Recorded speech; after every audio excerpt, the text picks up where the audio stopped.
Ladies and gentlemen, all genders outside between, delve deep into your bits of popcorn and throw them at the raiders, throw them at the cheeky devils. Look at these people going in here. I mean, really, could you even imagine who do they think they are? The absolute audacity of Milky Pork. Milky Pork coming in here while we're trying to have a wonderful time, just getting... Yeah, I'm so very full. I've just smashed my face full of pasta.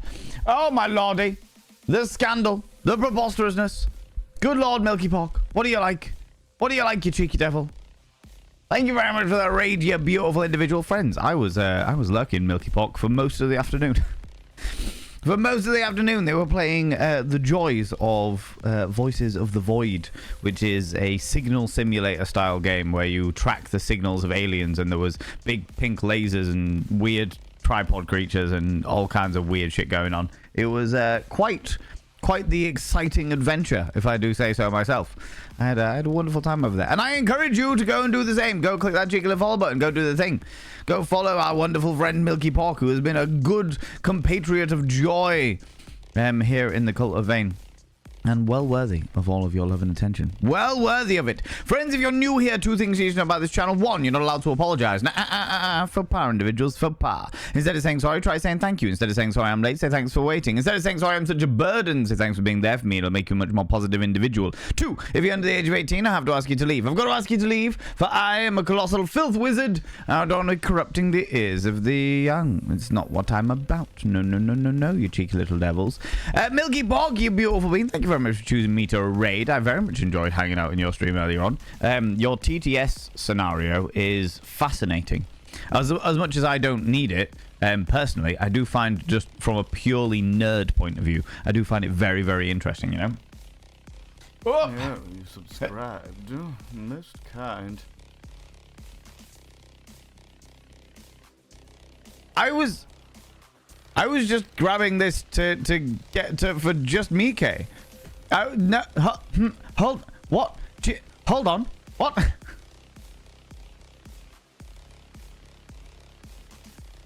I've only just started. What are you doing to me, Sebastian? 10 gifted subs. 10 gifted subs. 10. What?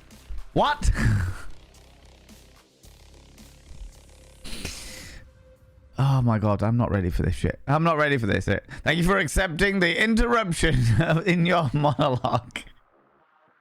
I appreciate it. Milky Pork, if you need to disappear off, because I know you've been streaming for like fucking 9 hours or something like that. If you need to disappear off, go grab a snaffly treat. Go grab some delightful beverage. Please go do so. Please look after yourself, you cheeky little devil, you. Good Lord. Just Mike, I will now inscribe your name upon the mirror of Vane, along with these 10 wonderful individuals that Zabadian has very kindly gifted out to. Panda to my ego. Panda to it. Panda to it. Interruption. Where's the lube? Where is the lube? Where is the lube? That is the question. I got lube, babe. I can't wait for video to be available for that. I am going to stick that on my own YouTube. You subscribed. Hold on. Just wait a minute. Hold it. Hold one's horses, you cheeky devil. Dean, thank you very much for 100 little panderings. Miss Blackfire coming in with the prime for 40 whole months. Zooey booey. Subscribing for 6. High Valent Smooch. Look what you did. Look what you did. Look what you did. Hold on. I've got all these 10 to write from the joys and kindness of Zabadian. Hold on. 2. Panda to my ego. Stop it! Panda to it. Panda to it. Evening beans. How's it going, Ray Teller, you exquisite individual? I hope that you had a wonderful day, you beautiful bean. And I hope that the doggy is all good. Hope the hound is doing well. I'm in the middle of trying to catch up. That's 2. 3.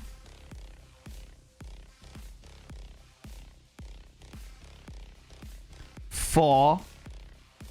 Panda to my ego. Stop it! I'm trying to catch up. Hold on. Cinderlane, thank you very much, 100 little panderings. 5.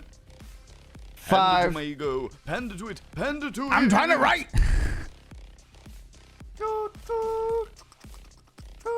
Look what you've done. Look what you've done. Zabadian! Most kind. Zabadian, don't do this to me. I haven't even caught up with the first set yet. No, this is not the whole... It's a bloody Monday. We're at level 5 hype train already. What the actual fuck? What? Hold on. Just hold one's horses. I'm almost there with the first set. Anyway. Right. Friends, if you've been gifted a sub, please say a massive thank you to the baddie for gifting that subs out to you. You beautiful beans, you. Yeah, you subscribe. Wait, just hold yourself. Hold on. Just wait a minute. Panda to my ego. Panda to it. Panda I to am so it. excited to see you this weekend. 3. Yeah. Touchy. I'll be flying out Thursday. Yeah. Dean, stop touching it. Stop touching it. Dabber Cogsworth, thank you very much for giving us sub out to Astra there. Hold on. Panda to it. A programmer was arrested for writing unreadable code. They refused to comment. Panda to my ego. Panda to it. Panda to it. I got that one. Just me, Kate. Thank you very much for 100 little panderings. Panda Right. to my ego. Panda to it. Panda to it. Pokes the train. Stop poking it. Stop, friends. If you're new here, just so you're all aware, if you're new here, we treat hype trains like an impromptu erection. If you leave it alone, it'll go away. All right. Artemis Blackfire with the prime. You're beautiful being you. Thank you very much for continue to use your prime for 40 months here, you cheeky devil. Zooty Booty coming in here. Okay, right. Hold on. And then there was... Hi, Zemba. You've got very important news for me once you're ready. Thank you very much. Once this chaos and shenanigans, this level 6 chaos and shenanigans has calmed itself down. Thank you very much. Zabadian, 5 tier 2s? 5 tier 2s. I don't... Where's the pen? Did you write the second set of gift subs with the correct pen? I'm just picking it up now. I'm just doing it now, Zabadian. I appreciate the reminder, though, because I was definitely going to forget. They're definitely going to forget after the last time I did it with the wrong pen. Oh, my lordy. 5 tier 2s, you cheeky little devil. That's so unbelievably kind. God damn it. Hold on. Second one.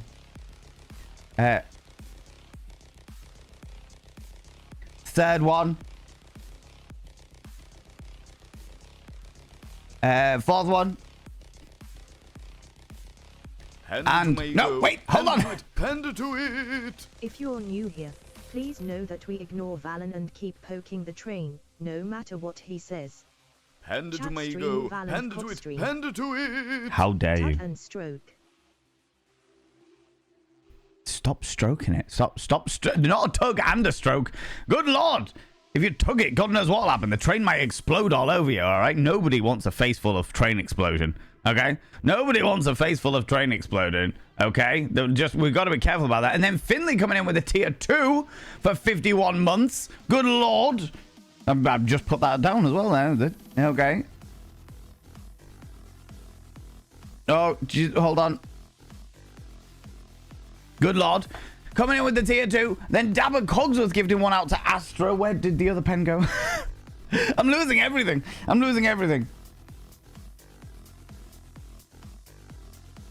Right, Astra Kias. Right, hold on. Is that me good? Yeah, Are we good? No, hold on. Chimera, hold on.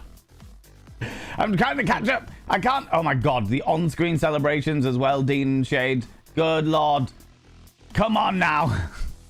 Chimera going in there with the 49 months. Get my numbers right. Perfect. Right. You cheeky little devils. 94%. Panda to it. What the actual fuck? Connected. What the actual fuck? In this day and age? Oh, Struggling with sharp angles when writing the letter V. Yeah, Sounds like a you problem. Most kind. Oh my god, Zabadian. Oh my fucking god.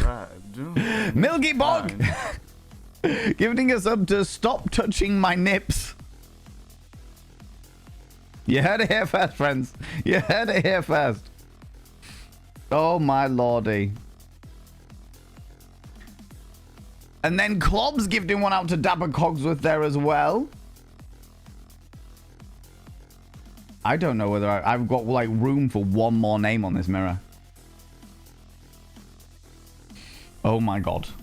If it's a small name. Panda to my If it's a ego, small panda name. to it, panda to it. So you're losing everything, so you'll be used to this.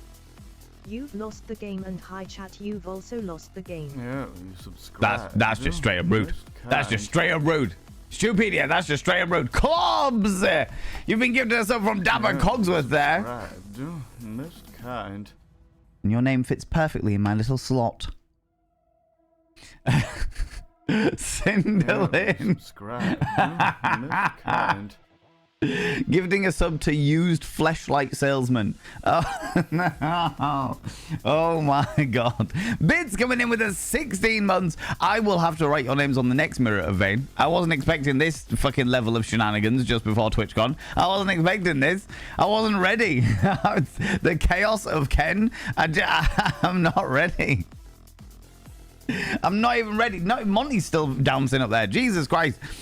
Oh my lordy. Right, hold on. Just whoa. Just whoa. Look, I've run out of space, which means that no one's allowed to subscribe or gift any more subscriptions. Right. No, you're not allowed to. Small name. No, Zabadian, you're not allowed. You're not allowed to do that. You got no, there's no more room. There's no more room, which means that no one's allowed to gift any more subs or subscribe themselves. No more primes. Okay, none of that.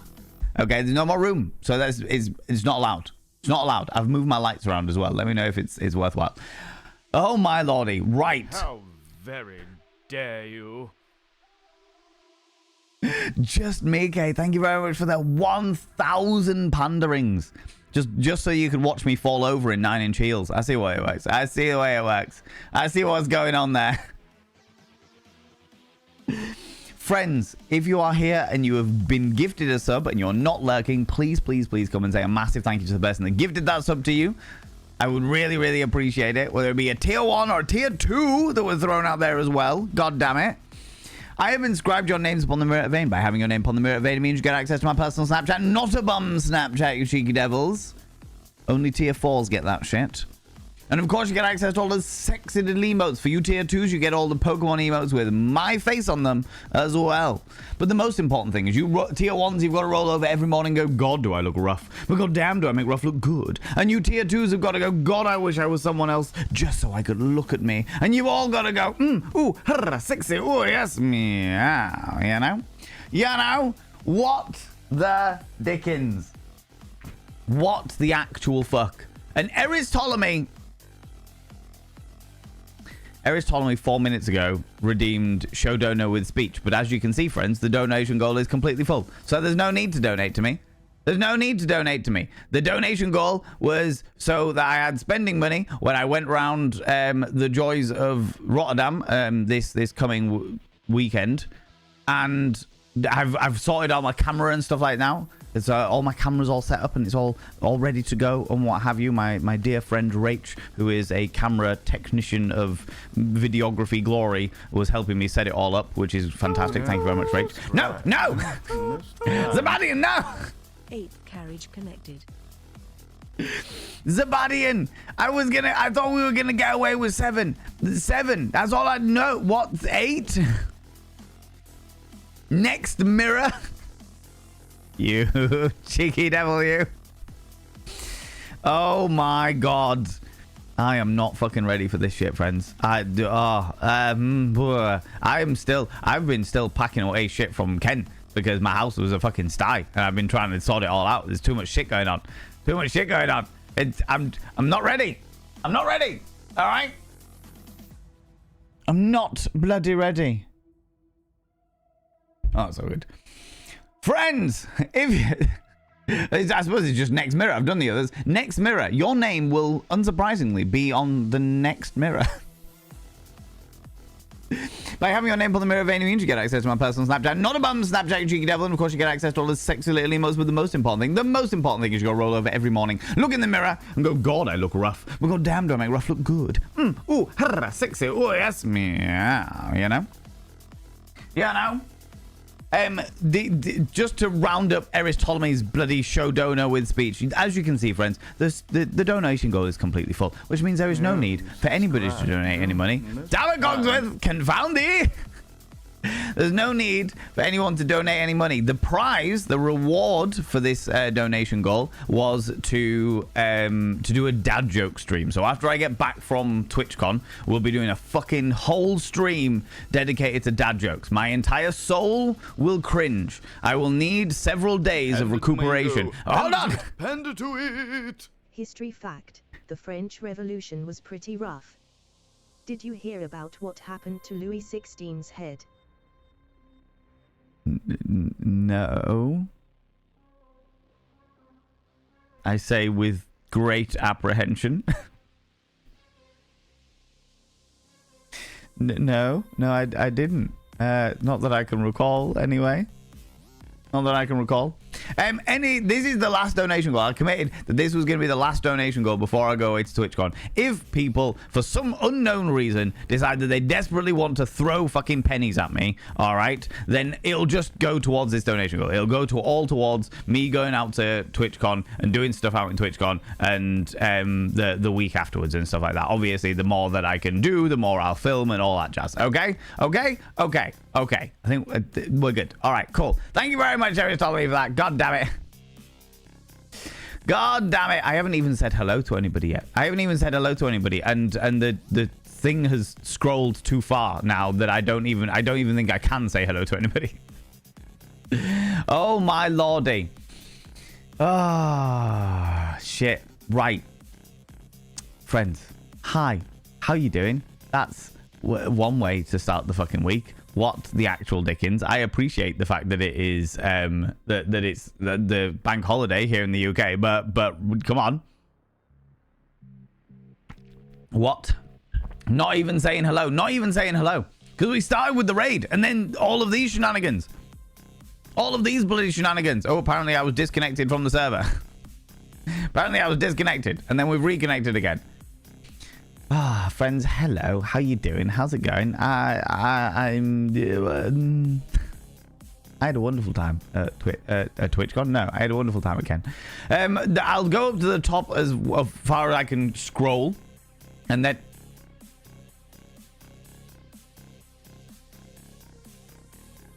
who did what there, when, how, now?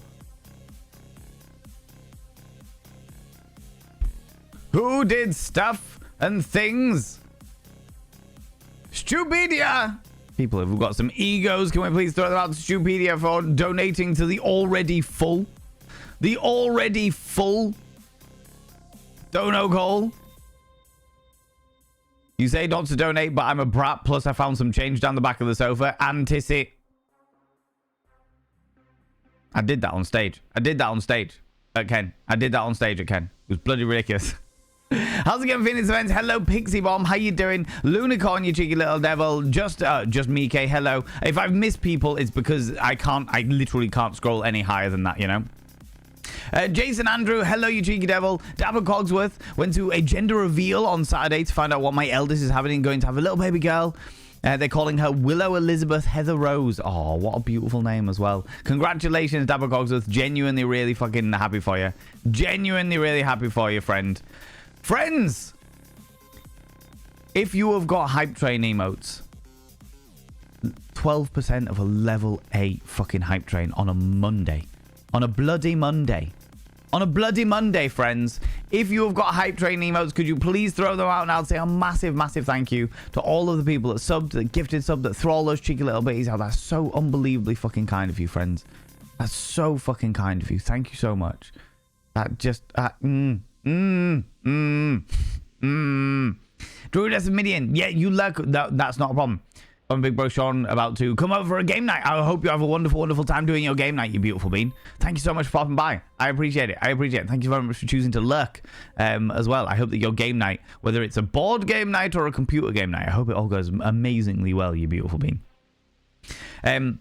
Giles, hello, how's it going? Just Mike, you beautiful individual. All the thank yous from Dapper Cogsworth. I hope that you are absolutely fucking, excuse me, overjoyed. You beautiful bean.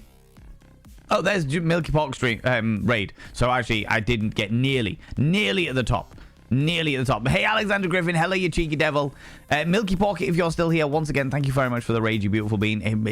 I really enjoyed just hanging out earlier on. I was doing a million billion different things, but the Voices of the Void is very much a comfort game for me. So it was really nice to have you on in the background while I was trying to organize a million boxes and crates and stuff like that, you know. Panda to it, panda to it. I can't believe the news today. Oh, I can't close my eyes and make it go away. It puts my back up against the wall. Monday, bloody Monday. I was Monday, like, bloody Monday. yeah, I literally, I was like, hold on. These are lyrics. I know these lyrics. What fucking lyrics are these? It's a bloody Monday.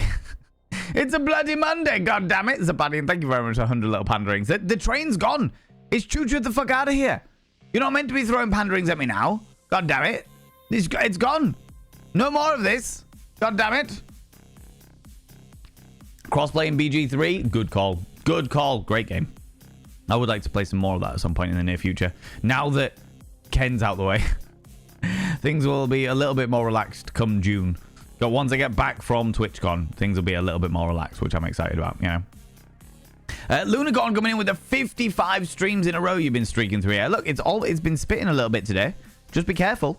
You expect sunshine. Expect all of the sun and the gloriousness, and then you suddenly get nipples like bullets because the chilly wind comes in, you know. Sounds fantastic. Never made curry at home. Is it difficult? Oh, I do like a good homemade curry. I do love a good homemade curry. A Ray's coming in with the 15 streams in a row. You've been streaking through here. Good Lord. Hope you're doing well. I am ecstatically good. Thank you very much. And not just because of the unreasonable levels of kindness that this community have showed me that today in literally the last half an hour. Less than half an hour. It's been bloody ridiculous. It's a bloody Monday. All right. I have no idea what wizardry my friend pulled to get it to work. No idea, Milky Pot, but it was cool. It's cool. So, Milky Pocket, if you're still here, does it pick up? Because what I was understanding there is, like, do you speak into a microphone and then the script changes your voice into like a TTS? So it translates it into text and then reads the text out itself. Is that the way it works? How are you feeling any better through the day? Oh, yeah, you doing all right, Zabadian? You doing all right? Other than, you know, causing chaos for me, yeah, little cheeky devil, you. Are you doing okay? You doing all right? I have been way out of touch, friends, because I've been dealing with all of the Ken aftermath, which was a good thing. Like, good Ken aftermath, not bad Ken aftermath. We changed a lot of things, and a few people were a bit disgruntled about the way that we changed some stuff in Ken. But overall, I think it was a positive change. I just think we need to raise the stage by about 2 feet. I think we need to raise the stage by about 2 feet so that more people can see stuff, you know? I think he's wanting to release it eventually as a proper program, something, but that'd be really cool, Bilky Box. That'd be really, really cool. Thank you for accepting the interruption in your monologue. I will always accept an interruption in my monologue, Zabadian, especially when it comes from someone as unbelievably kind as you cheeky little devil, you. Yo, cheeky devil, feeling a lot better. Ate several things today. Good. I hope you're having stuff that is nutritious and flavorful, but flavorful to a point where it pleases your palate and is not causing all kinds of shenanigans. Do you know what I mean? The reason why Dean came in with the lube is because, for those people that don't know, every single time I do a show, I always open with a song. I always open with a song, but this time I did a duet with a burlesque friend of mine, Nelly Bubarelli. And we sang Sonny and Cher's I Got You, Babe. But we changed all of the lyrics to be very, very filthy. And the chorus was, babe, I got lube, babe. I got lube, babe. So, as you can imagine, with that being the chorus, you can imagine what the rest of the lyrics were like. It was so filthy. So filthy. It was beautiful. I couldn't not do it extra filthy because it was Ken. It was Ken. It was me anyway, but it was Ken. Do you know what I mean? Do you know what I mean? Armin Blackfire, how you doing, you cheeky devil? Pixie Bomb, you glorious individual. Zooey Booey, hello, how's it going? Semba, I have important news for you once you're ready. I am now ready, Semba. I am now ready. I'll keep my eyes peeled for your message. Panda to it, panda to it. I see Cardboard Valen in the corner there. Did you spot my addition to him? Oh. So it was you. So it was you.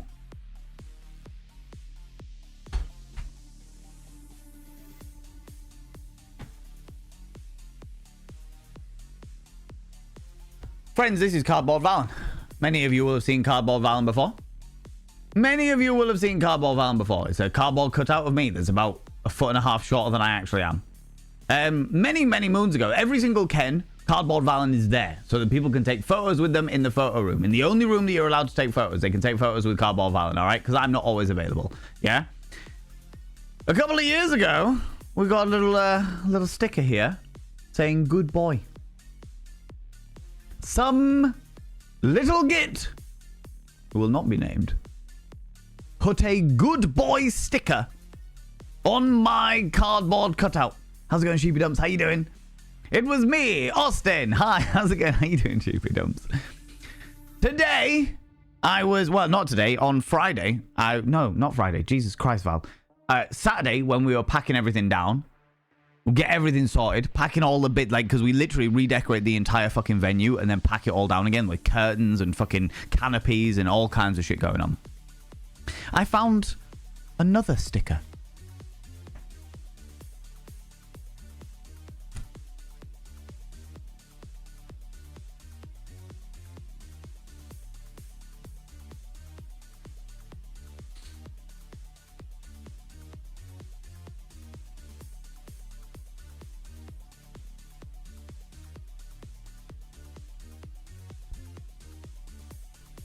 Rude.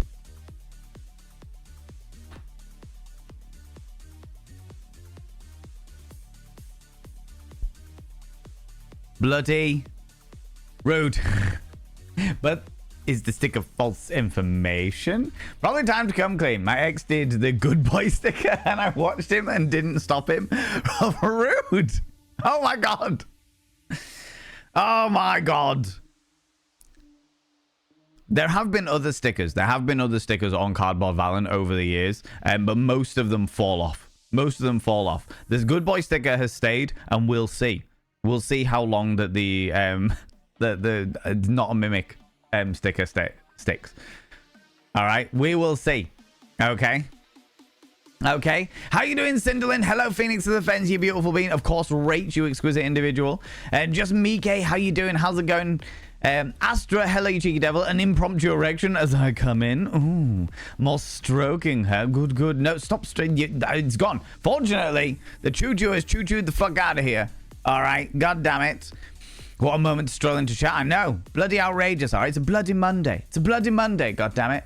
And tomorrow morning, I've actually got to leave the house, which is a pain in the ass.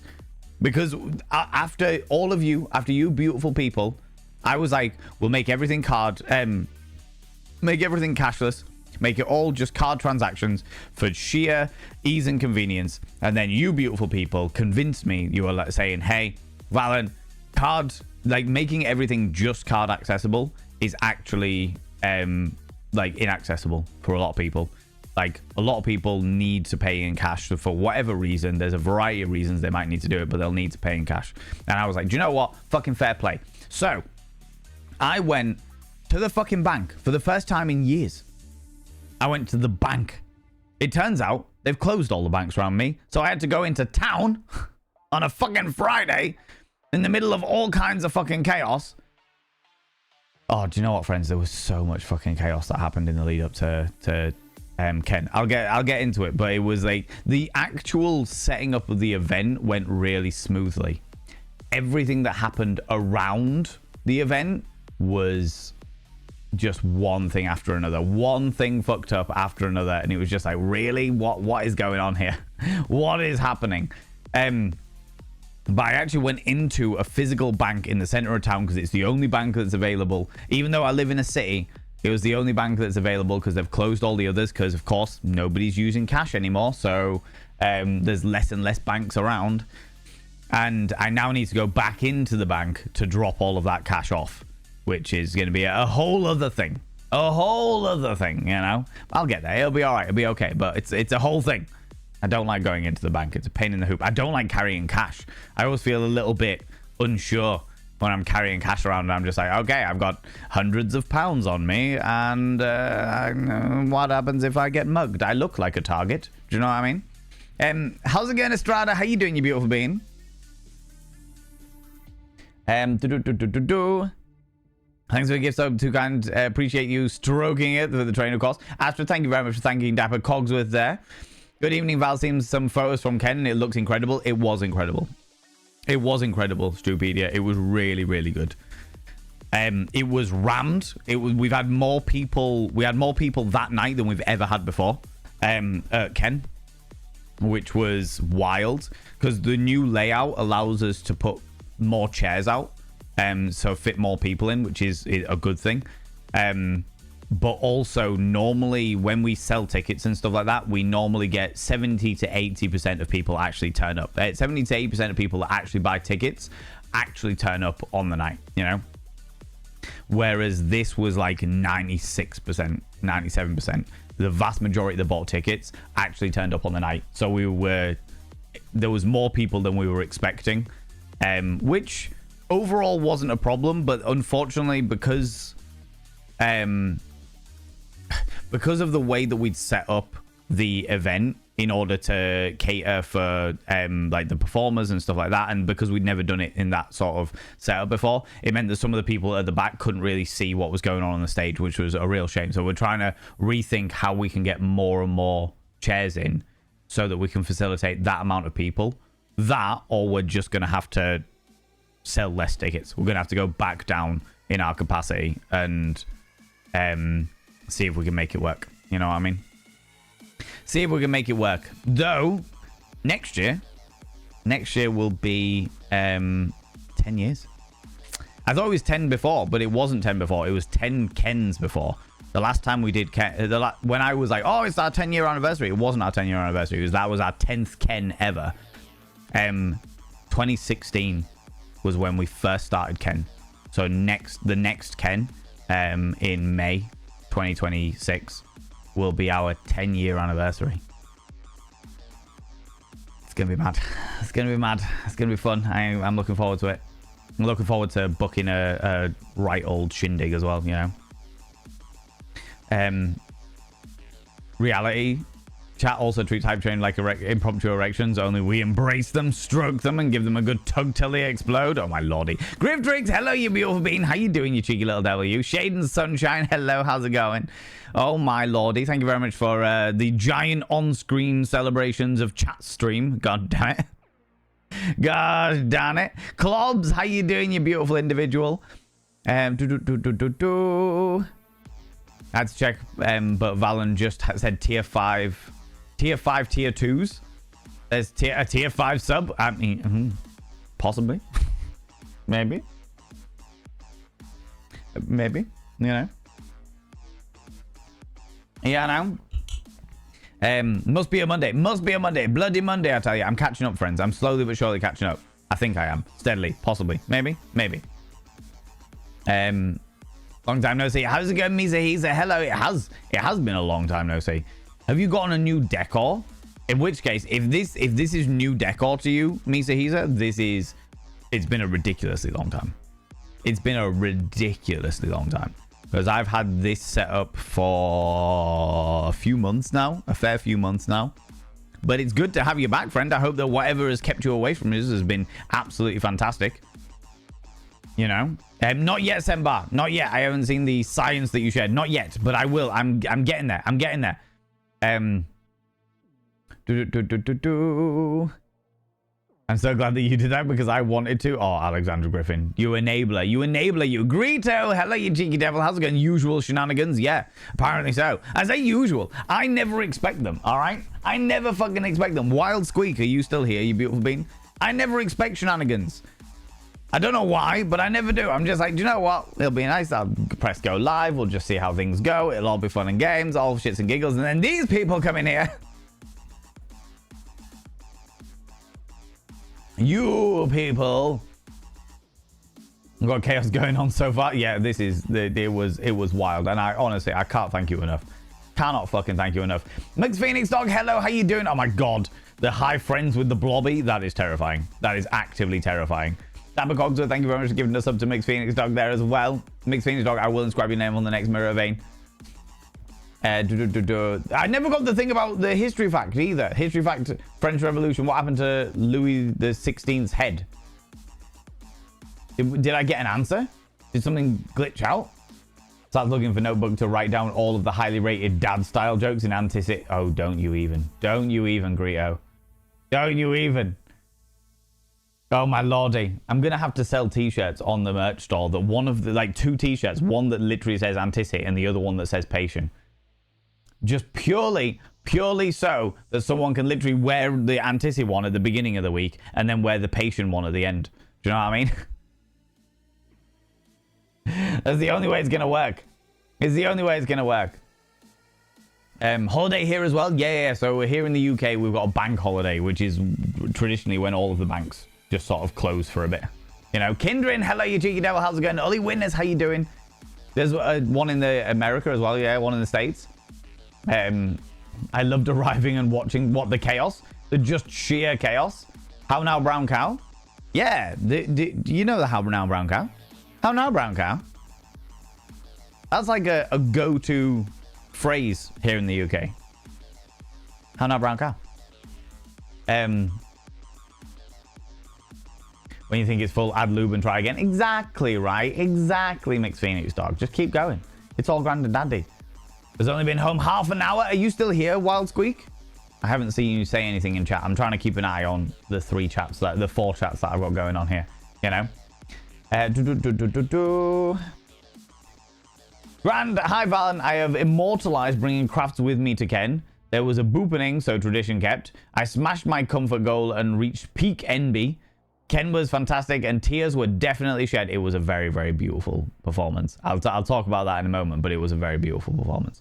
And got to spend some amazing quality time with my sister from another Mr. Lunicorn. And I'm already missing her so damn much. Oh, Pixie-Mom, I love that. I love that you had the time to go and visit Lunicorn before coming to Ken and then choosing to come to Ken afterwards. That means a lot. That means a lot, you know? It's big, especially because, like, when people meet each other through this community, it's just, sheepy dumps. Like, you said bank holiday there, and my mind read Burke holiday, and all I thought was the plasticine character from Trapdoor. Burke, it's an holiday. Burke, what are you doing in that trapdoor? That's all I could think about. That's all I could think about. They were lyrics indeed. Yeah, Bloody Monday. Hand it to my ego. Nope. Go on now. Hand it to it. Shenanigans are like the Spanish Inquisition. Our chief weapon is subs and bits. Our 2 chief weapons are subs and bits. And ruthless dedication to keep the train going. Amongst our chief weapons are subs, bits and ruthless dedication to keep the train going. No one suspects the cult shenanigans. Oh, that tickled me, Zabadian. That tickled me. That was a good call. I enjoyed that. Thank you very much. 100 panderings as well. Thank you so much. I appreciate that. That tickled me. No one suspects the Spanish Inquisition. Our chief weapons is subs and bits. Our 2 chief weapons are subs and bits. And a ruthless dedication to keep the train going. Amongst our chief weapons are subs, bits, and a ruthless dedication to keep the train going. How's it going, One True Couple? How you doing? Tunackers, how's it going? Jam Jar, hello, you beautiful bean. Oh, my lordy. Oh, dear lord. Last Saturday, I woke up with a serious cold, high temperature, sneezing, sore throat, the works. It abated on Sunday, and today I took it calm and started eating more or less normally again after days just living on 2 apples and tea with honey. Jesus Christ. I knew you were ill last week, Zabadian, but I wasn't sure whether it was something to do with that. There's been some fucking vile illnesses going around. The one that I got hit with the week before Ken was fucking awful. It was not a good time to be around. Not a good time to be around, for sure, you know. Nelly Bubarelli is absolutely gorgeous, to be honest. The photos I saw from Ken, absolutely, everyone looks gorgeous. Stupedia, one of the things that I fucking love about Ken is the fact that everybody comes dressed to the nines, dressed to feel good about themselves, and everyone looks amazing. We literally have, I think the oldest person there, like the youngest person there was 18, because obviously we only allow people over the age of 18. And I think the oldest person there, let me think, is, oh shit, no, it was their birthday the other week, so 87, 86, 87, something like that. People come from all ages, and everyone just embraces it. Everyone just enjoys themselves. Everyone just has a really fucking good time. It's just beautiful. It's just beautiful to see that level of not only inclusion and acceptance among the crowd, but like the way that people embrace themselves. Do you know what I mean? Just realized there's at the bottom of that screen there, which you don't need in shot. There we go. My weekend was more or less drinking tea and sleeping. Honestly, Sabadian, sounds like a good weekend. That is going to be the weekend that I have in the middle of June when everything calms down a little bit. When everything calms down a little bit. Because, of course, things don't stop. I've literally just finished packing away all of the Ken stuff and going, like, getting out all of my paperwork out. So tick off all the things I need, excuse me, for TwitchCon, you know? So, fun. I'm looking forward to having a weekend where I can just sleep, I have to say. Heating cups of tea in the microwave makes it healthier, says scientists.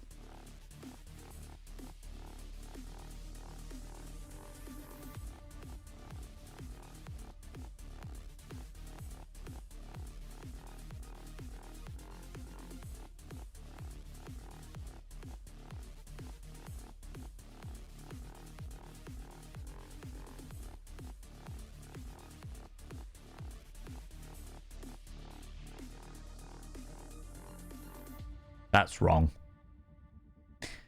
That's wrong. That's just it's just wrong.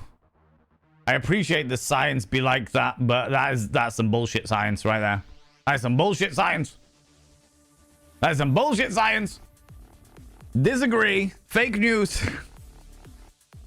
Always happy to make your day better with info. God damn it.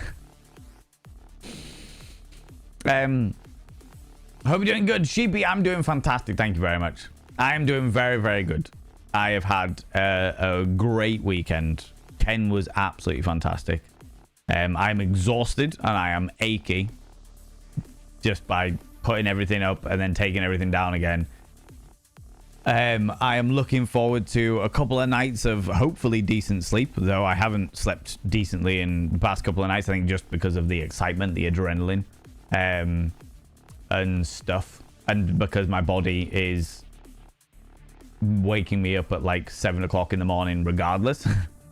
Regardless. Like last night I think I got to bed about 4.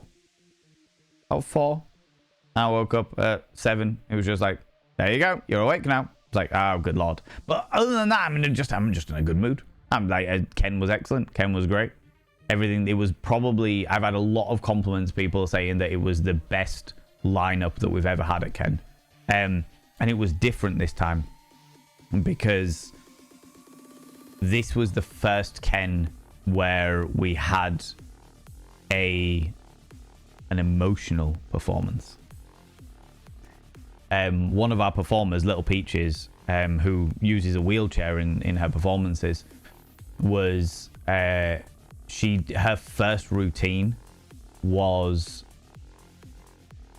a dance piece, like a burlesque dance piece. So she still took her clothes off in bits and pieces, but she did it to a track. I can't remember what the track was, but she did it to a track that was all about the struggle of self-love and how hard it is to grow to accept yourself, especially when you are a person with a disability, when the society is looking down on you and not accepting you as a sexual person and all that jazz.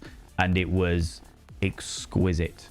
It was absolutely fucking exquisite. And Pixie Bomb earlier said that they were in tears. There was a lot of people in tears. I looked out in the crowd and I just saw fucking 10 people just in the crowd, just in tears, just being like, this is beautiful. And it was really important to me. There was not a dry eye in the house. It was really important to me because originally, like, when Little Peaches sent me the track and sent me like the intro of it and was like, hey, there's a trigger warning with this one, you need to be aware of that. And I was like, oh fuck, like I don't know whether this is gonna work. I don't know whether it's going to be like, whether that's gonna gel with the Ken crowd given the journey of it, you know. But then I was like, do you know what? No, it's really important to not just focus on being a fucking sexual hedonist. It's really important to tell the story of what it is to build up from a place where society looks down on you and you feel super self-conscious and super worthless, and that the journey from that place up to a place of self-confidence and embracing yourself and embracing your beauty and embracing your sexuality, especially as a person with a disability. It was just fucking brilliant. So I was like, initially I was like, I don't know whether this is going to work because Ken's all about hedonism. And I was like, do you know what? No, it's really important to tell the story of how to get to hedonism. It's really important to tell that story of the fact that it is a hard journey, but it is a possible journey. It is a hard journey, but you can do it, you know? And yeah, it was beautiful. Also, Wild Squeak, come here, cheeky devil. What do you like claiming cheeky kisses? 22 minutes ago you claimed that. But I finally got it to you. Finally got it to you. The love the fact you are a disabled performer. Honestly, One True Cripple, I have been trying to get Little Peaches on the Ken stage for like 6 years. I've been trying to get, yeah, pretty much since COVID. Astagon, how you doing, you beautiful bean? Your nudes, you cheeky little devil. Thank you very much for gigantifying your nudes all over my chat. Oh, I love that. Her first routine absolutely destroyed me. Yeah, but no, I've been trying to get Little Peaches on our stage for fucking ages. Not just because she's a disabled performer. Not all. Hey Valen, Hey. guess what? What? I too am in the UK visiting some good friends. Oh, cool. That being said, I went to your local food store asking for milk. The lady said, buy the bread. Told her, no thanks, just here for the milk.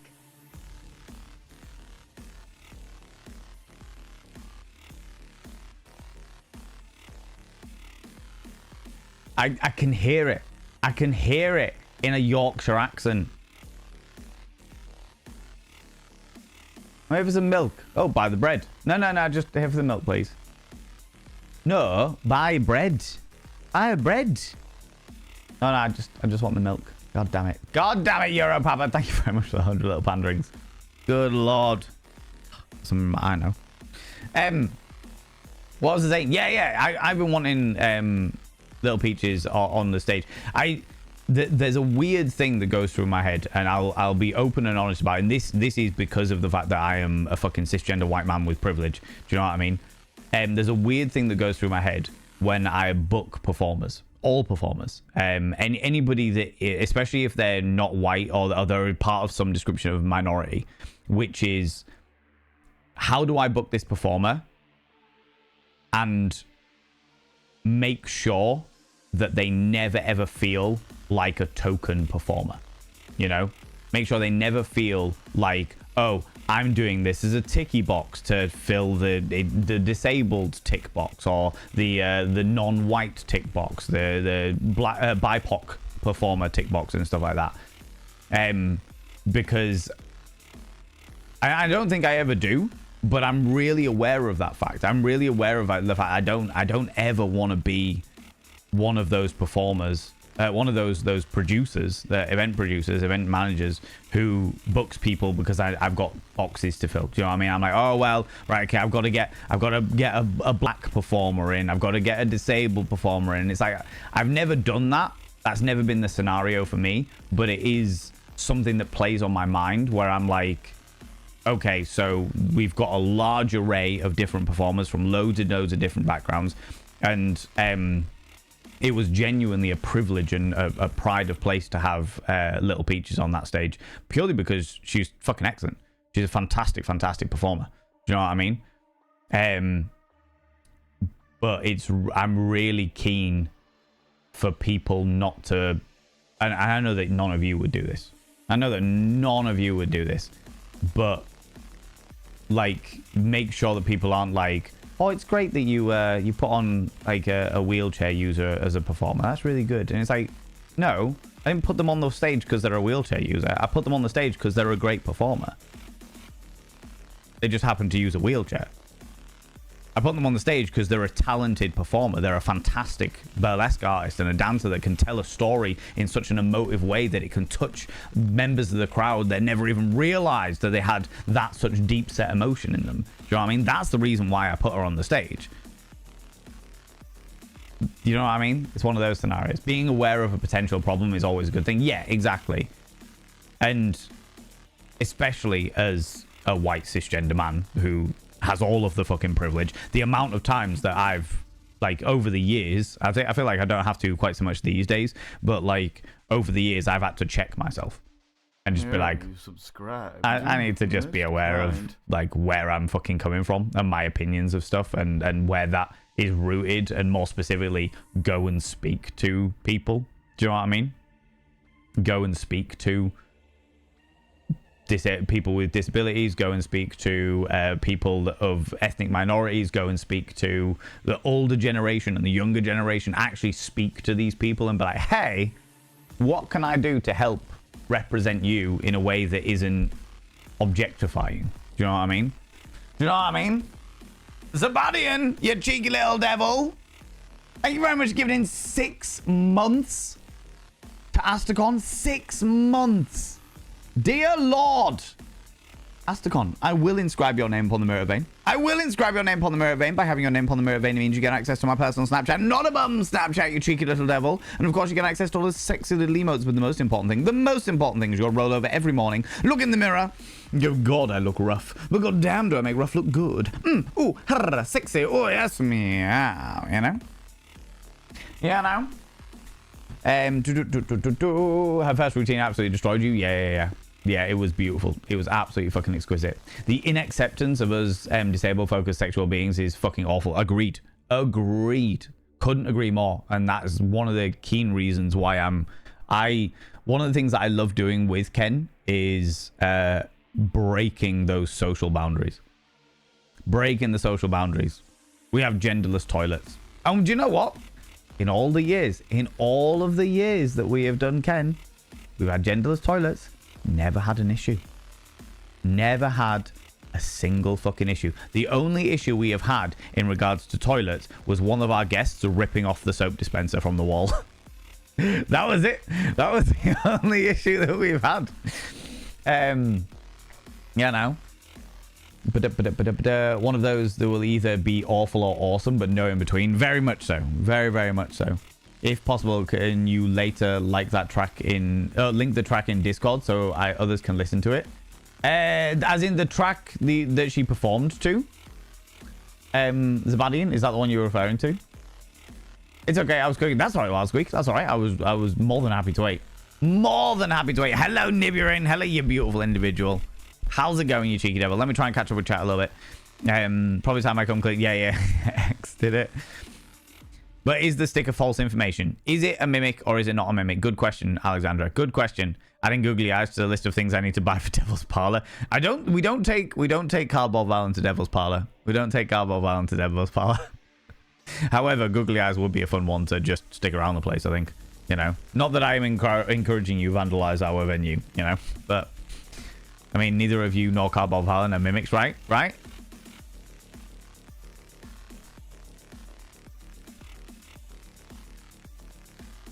No. No.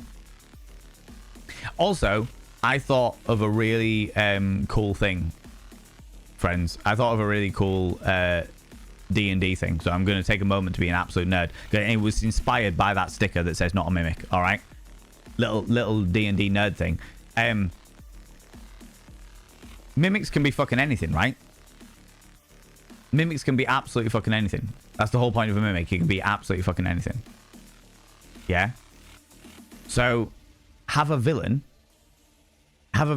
whose, like, arm or face or leg or some part of their anatomy is actually a mimic.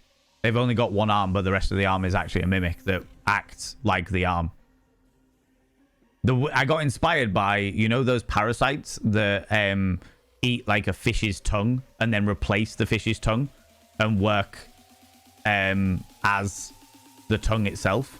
So they work as the tongue in normal fashion, but they then... but they're actually parasites. And I was like, that would be a really interesting way to deal with a mimic. Anyway, there we go. The slight aside, right? Oh, like Carbovillain is not a person-eating monster mimicking into some inanimate objects. No, definitely not. No, what are we talking about? No, right? Can thoroughly say that I was too distracted by the shiny things to be an accomplice. There was a lot of shiny things. There was a lot of shiny things. The fucking Kumbola, friends. Oh my god. Let me tell you. Do you know what? Let me catch up with chat a little bit first, and then I'm going to tell you about the fucking Kumbola, because that was madness. That was absolute fucking madness. Ken was so good. I managed to get the last minute tickets for myself and hubby. Didn't say hi as it was in our first time and didn't really know anyone, but maybe next time. Phoenix Defense, thank you so much for coming. To you and your hubby, thank you so much for coming. I really, really appreciate that. Next time, come say hi. Next time, in which case you have seen me on stage wearing very, very little, and you've seen just quite how filthy I can get. But thank you so much for coming. I really appreciate that, and I hope that you and your hubby had a fucking phenomenal time. I really do. I really, really do. It's quite an interesting and somewhat unique event. Do you know what I mean? It was a canon event. I couldn't get involved. Okay. They closed the bank at the end of my street a few weeks ago, despite the fact that it's always busy. Yeah. It's because they can't overall afford to pay the staff because no one's going in and using the banks anymore. So it's like, well, what's the fucking point? What's the point, you know? I haven't been to the bank in nearly 10 years, I think. Yeah. Generally speaking, most people, not everybody, because we talked about the accessibility nature of it, but most people don't need to. Just got a card. It's all done and dusted, you know? Saying you're going to need 2 nights of Ken. Alexandra Griffin, I have been thinking of ways that I can make Ken into a weekender for about 4 years. And at the moment, it's not feasible. At the moment, it's not feasible, but it is something that I've been thinking about for about 4 years. Like, how do I make Ken into a full weekender experience with, like, a weekend there? Oh my god, Zabadian. Oh my god. Jesus H. Christ. Fucking hell. Yeah, how can I make it into, like, 2 to 3 days of markets and workshops and evening events and, you know, just all kinds of shit. But it's just not financially feasible at this moment in time, you know? How you doing, Early Witness? Hello, you cheeky devil. I thought it was a couple's shirt set. Oh, that's not a bad call, actually, Finley. The anticipation thing, yeah. Now on those shirts, may have to print myself a set. Do it. I'll probably put them at some stage when I get round to actually updating the merch store. I'll probably do something similar, you know. Unless you're making Valen merch, which I like that, which I can order. I will be making more merchandise. There will be more merch going on to, like, I've booked in some time in July. I think it's July or August. I booked in some time to actually sit down and make, like, new merch designs and stuff like that. I realize that I don't have to, but I like to. You know what I mean? I like to. Because the merch designs that we've got are absolutely fucking excellent. But if we can make more, why not? Do you know what I mean? Why not? It's been an amazing time spending a week with Pixie and they're a blast. Oh, I love this. I love this. Where does the comfy chair fit in? Good question. Always a good question. Comfy chairs are needed. Jammed out, you join the pile, you cheeky little devil. That finally beats me, almost 50. Oh, honestly, One True Cripple, it's wild, the age ranges we get in Ken. And I fucking live for it. I absolutely fucking live for it. It's everything to me. We had some proper old school Leathermen in there as well, which is fucking excellent. They've been a couple of times now, but I was just like, how the fuck are you in leather when I'm sweating my tits off and I'm wearing a tiny pair of underwear? Do you know what I mean? And they were just like, nah, you get used to it. But yeah, I fucking love it. I love the variety of people. Yeah, again, you know. My outfit changed halfway through the night because the outside wall was covered in chalk and I leaned on it, so the shirt had to come off. I'm okay with this. As long as you're okay with it as well, that's what really matters. That's what really matters. My weekend included building my first gaming PC. I did the thing. You did the thing. Hey, Alexander Griffin. Can I get a shout out for Alexander Griffin, please? I'd appreciate that. I'd appreciate that. Always makes me happy to make your day better with info. Better. Better is a matter of perspective there, Semba. It was like that in Birmingham Pride the past weekend. People go check out my dear friend Alexander Griffin. They've got a new gaming PC. Hopefully this will stop all of their technical issues that they've been having on stream. You know? But that's fucking excellent. I'm looking forward to seeing how your new gaming PC actually upholds its worth. Do you know what I mean? That was what it was like in Birmingham Pride this last weekend. Couldn't help but feel the love and the inclusivity. Everyone could be who they wanted. Yes. And that's what is really fucking important. Really, really important. Microwave water for tea is more efficient. It might be where you live, One True Cripple, because you don't have as powerful electricity as we do. I know that it takes longer for a kettle to boil over in America versus here in the UK, but it's still wrong. It's still straight up wrong, you know? My plan was to walk another leg of the Pieta Pad. 520 kilometer hike trail this weekend. Compared to that, just sleeping with a fever and drinking tea is quite a step down. Yeah, I can imagine that, Zabadian. I can imagine that, and I can imagine there was a certain level of disappointment that came in with that. But, and this is coming from me, a massive hypocrite, I do have to congratulate you on prioritizing your health. Prioritizing your health and resting and recuperating so that you've got the energy to do it at another time, versus what I tend to do, which is just keep fucking pushing through stuff, you know? So I say that as a hypocrite, but I genuinely am like, well done you, you know? Moving too much and shifting my my chair blanket around. Oh, almost caught up. There we go.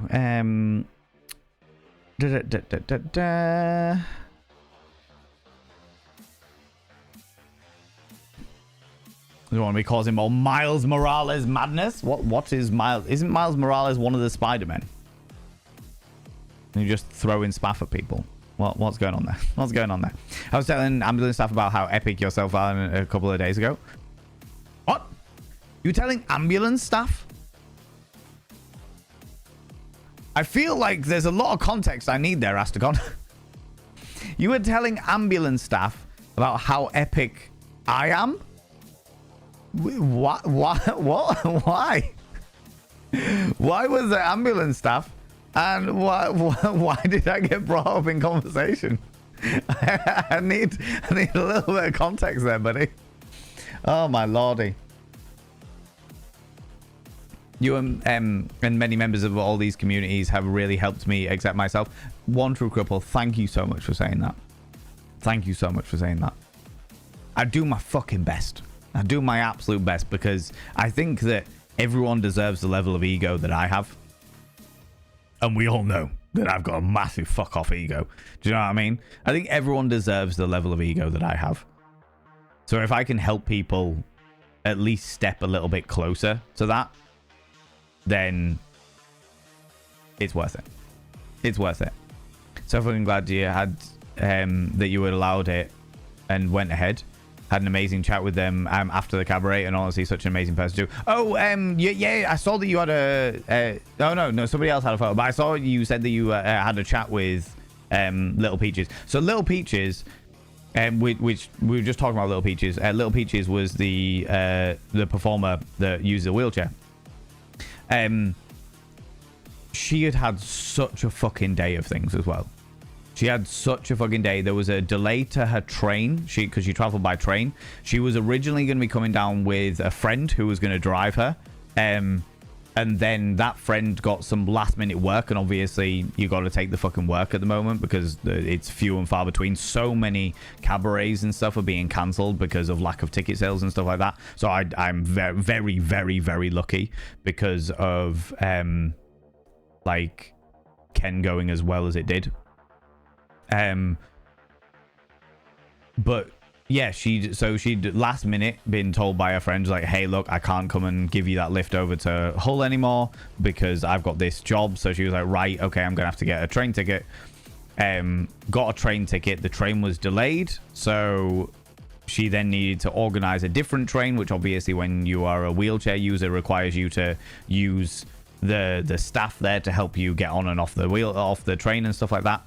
See you later, Zabadi, and thank you so much for coming in here. Thank you so much for your kindness. Thanks so much for just being a fucking legendary human being. As always, you exquisite individual. I really, really appreciate it. Go sleep well. I hope that your energies recuperate nice and quickly, you beautiful being. I really do. I really, really do.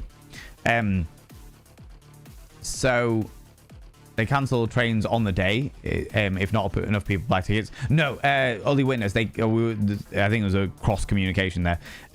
Lots of the cabarets in the UK are being cancelled because not enough people are buying tickets. So what I was saying was Peaches couldn't get a lift with their friend because their friend was given some last minute work, and it was like, right, I can't now take you to Hull because I've got to go do this work because I need the money. So it meant that Peaches had to get the train by herself instead of getting a car journey down. It meant that there was a delay, and therefore Peaches had to sort all of the accessible assistance on a different train than the one she was originally meant to be getting. She got to Hull, managed to check in okay from what I understand, and then started wheeling herself from the hotel to the venue, which is about a 15-minute walk. It's about a 15-minute walk, a 15-minute travel from the hotel to the venue. And then I was literally just picking up another performer and got a call because I wasn't sure how Peaches was getting to the venue. I just said, look, if you need me for anything, give me a shout. But she decided to make her own way there. So she literally just packed all her stuff in her bags, strapped them to the back of her wheelchair, and then made her way to the actual venue. And then I got a call as I was picking up another performer, just being like, hey Val, I'm in a bit of a predicament at the moment. The batteries on my wheelchair have just died and I am stranded. And I was like, where are you?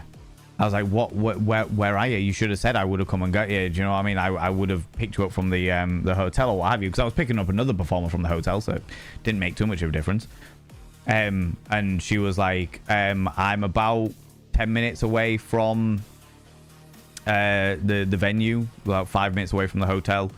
And I was like, right, how much space do you need for your wheelchair? I will. And then I ended up driving that performer to the venue, dropping them off with the other people that were there, and then turning around and jumping back in the car, driving all the way back to where Little Peaches had literally just sent me photos of the surrounding area. It was like, I'm here, recognize anything here? And I was like, oh no, I do, I know exactly where that is. Right, I'll be there in 5 minutes.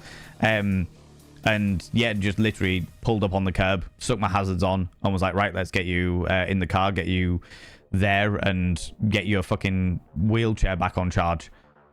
Because fuck me, that bless her, she was just, she bore it all with a smile. She was just like, hey, how you doing, you okay? And I was just like, you are having a day today, aren't you? And she was just like, it's been less than pleasant.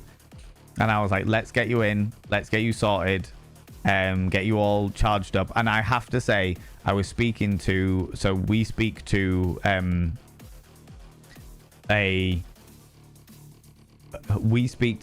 company called Elephant in the Room. which are a disability advocacy company that help us out with making sure that our venue is accessible.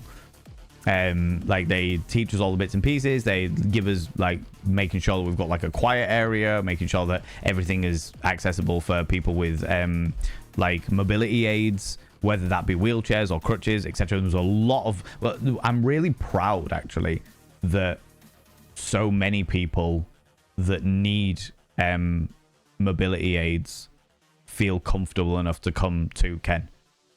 Because I know full well there was at least 2 people in wheelchairs, and I counted another half dozen with like crutches or walking sticks or what have you. So yeah, and the guy Panda to my who ego. Oh, my Panda lordy. to it. Panda to Hello. it. Hello. Inter. Do you know what makes a snowman smile? A snowblower.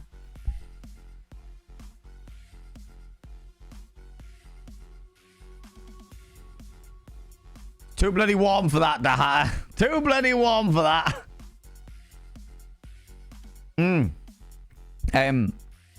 Oh, you've thrown me now. What was I saying? Yeah, so the elephant in the room guy. God damn it. Thank you for the 100 panderings there, Daha. I really appreciate it. So, Dan from Elephant in the Room came because I said to him, I was like, you've helped us out so fucking much. You are always on the guest list.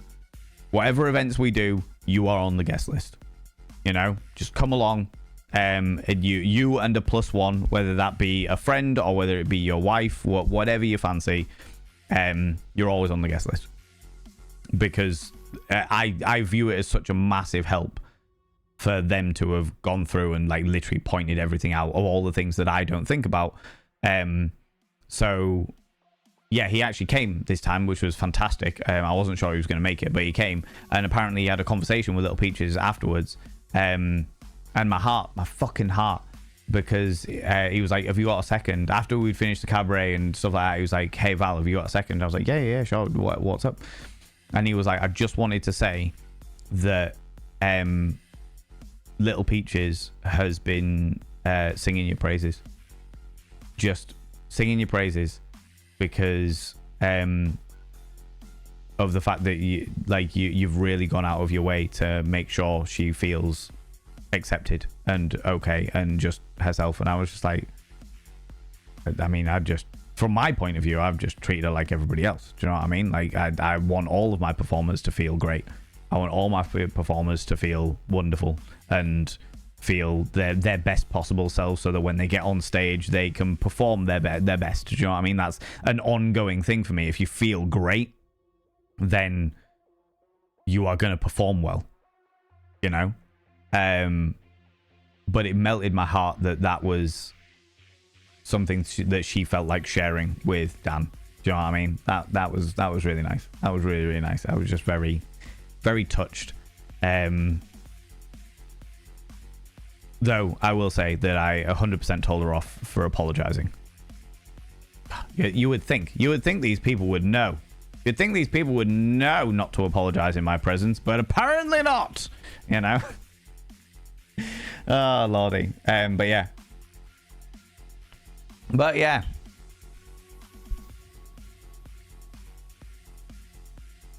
Excuse me. Damn it, Semba. Thank you very much for Panda to my ego. Panda to it. Panda to it. from the shout out Why for are me. Germans always so excited? Because all their cell phones are handies. Yeah, I heard that, early witness. Every German I've met has been quite excitable, to be fair. Oh, you don't like that? Don't you do it. Don't you do it, Semba. Don't you do it. Thank you very much for 100 little panderings there, early witness. I appreciate that. Excuse me. So I'm glad that you had allowed that and it went ahead. Had an amazing chat with him afterwards. Yeah, that Pig's Mom. That's where I was. That's where I was in the thing. Yeah. And I'm glad that I allowed it to. What are you pinning there? Semba? God damn it. Excuse me. God damn it.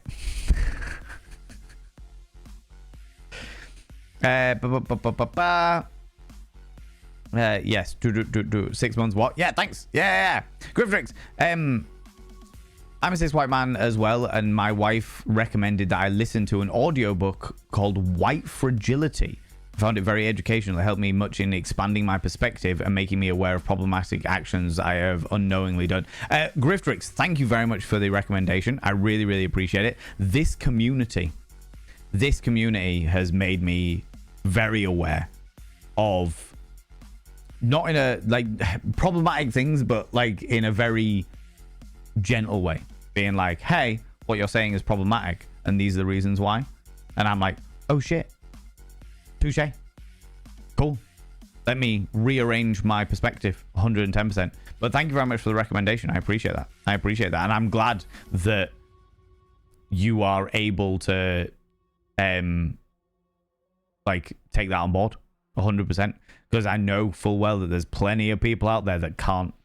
There's plenty of people out there that would rather double down than ever accept the fact that they might be wrong. And I'm very, very happy that this community is not full of those people, you know? Not full of those people. Speak to people, bear humbug. Ooh, you little stalker. Thank you very much for the follow, you beautiful bean. I don't like to call people out just in case they're lurking. Just in case you're lurking. But you are very welcome here, all the same. Thank you very much for popping in and saying and clicking that cheeky little follow button. Appreciate that. Mavis Moonlight, how you doing, you beautiful bean? Excited for the next Ken. So is it every May? Yes. The official date has been announced.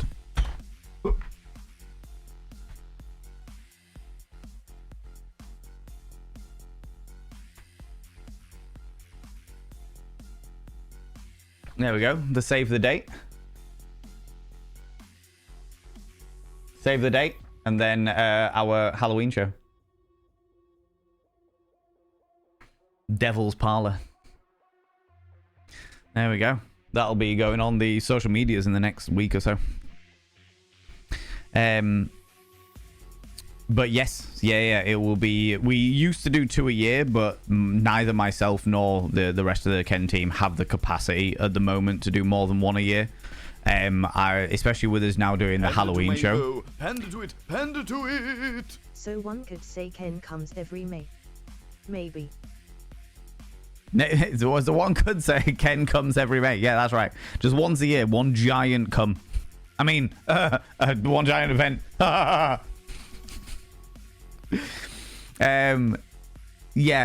So we do Ken in May, Devil's Parlor in October.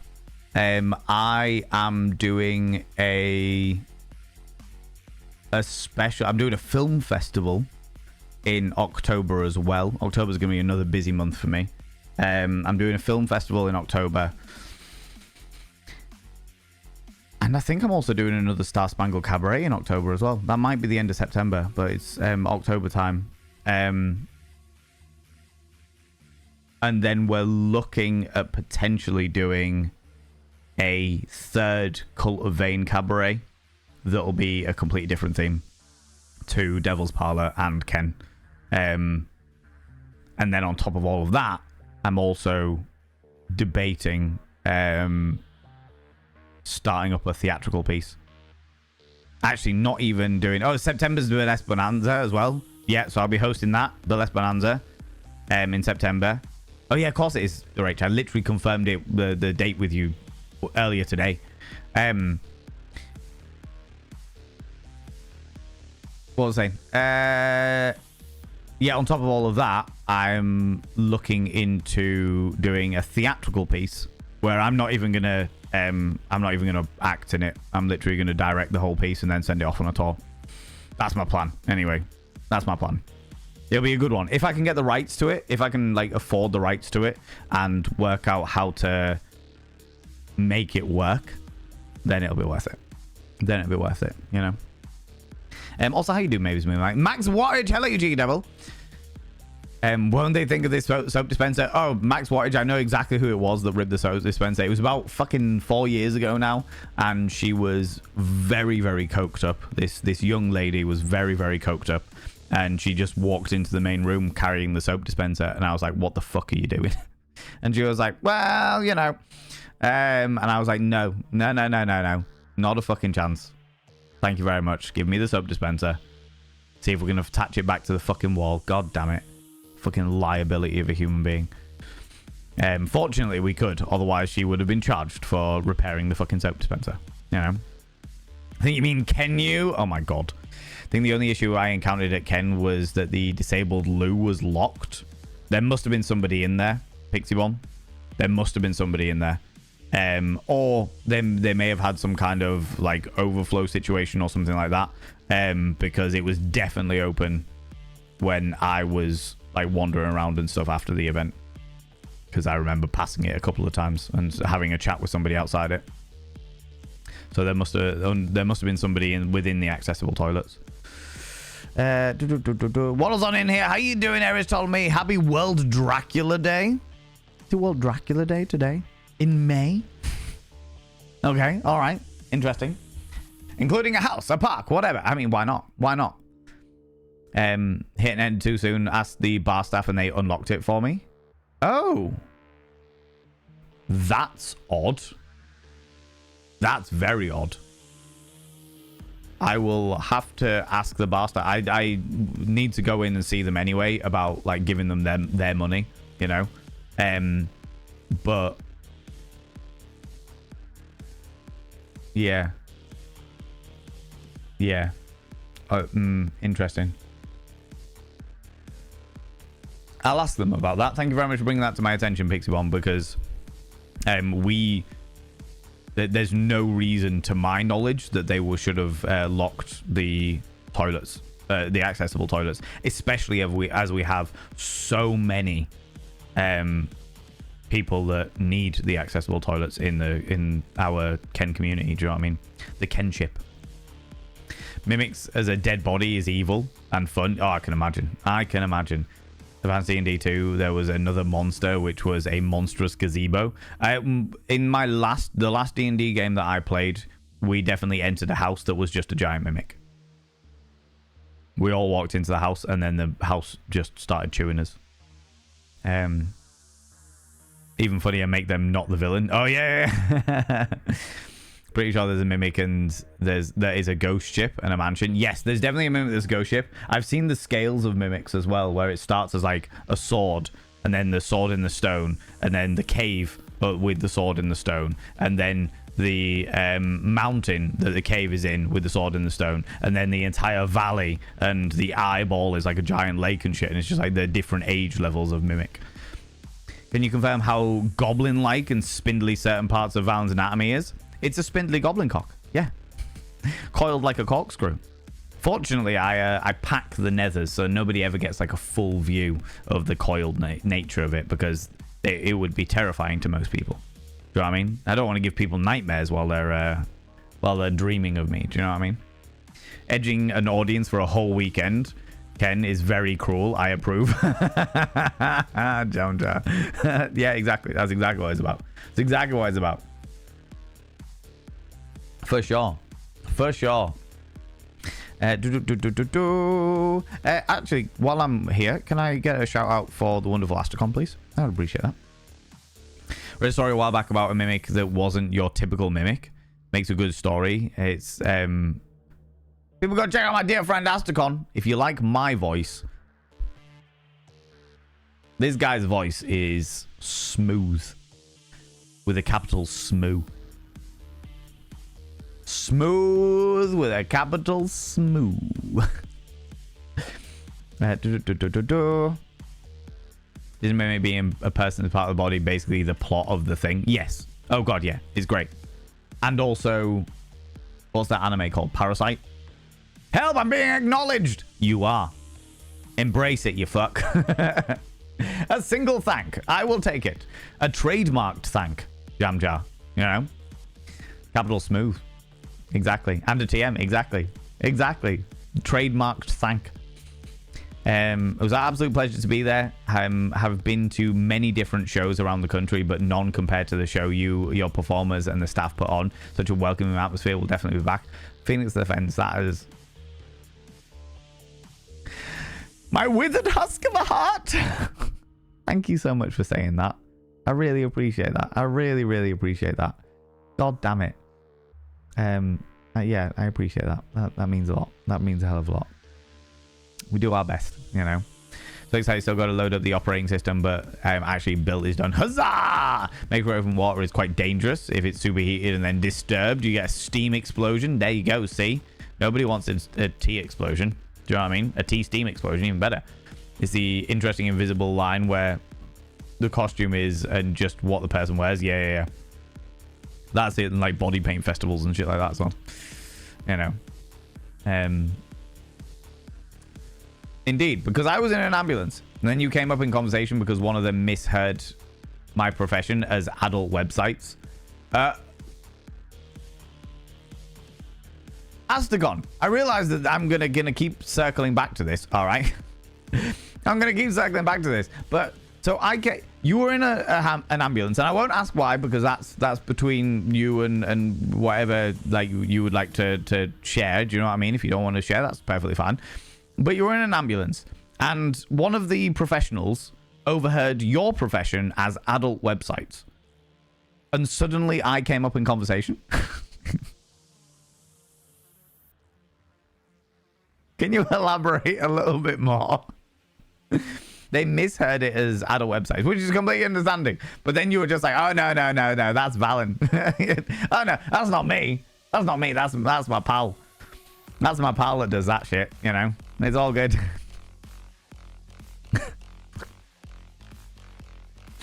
Oh, my lordy. Cancel the trains of the day. Oh, yeah. Oh my god, I'm so fucking far behind in chat because I've only just got to Jam Jar's sex ed question. I'm going to try and whip down a wee bit, friends, and then I'm going to answer that question. Love the fact that it's still working with such a great organization. Oh, I love it. Want to cripple. Accessibility is so fucking important to me. Really, really fucking important to me. Booked assistance for the journey home. Not only was I forced to get in a wheelchair to get on my train from Sheffield, but the woman that did so ignored me and then said I wouldn't need to get one from the train to my next train. That sounds awful. Sounds like terrible communication. Yeah, it sounds fucking awful. You didn't get your cheesy chip wrap? I did. Entertainingly, Wild Squeak, entertainingly, I literally 4 a.m. half past three it was. Half past three, finally left the venue. Packed all the bits and pieces up, had my laptop, Chunk's laptop, and a few other like expensive bits like my microphone and shit like that I don't like to leave in the venue. Even though the venue's secure, I just don't like to leave it in the venue. So I packed them all in my car and then went back, drove down to pick up a cheesy jet wrap.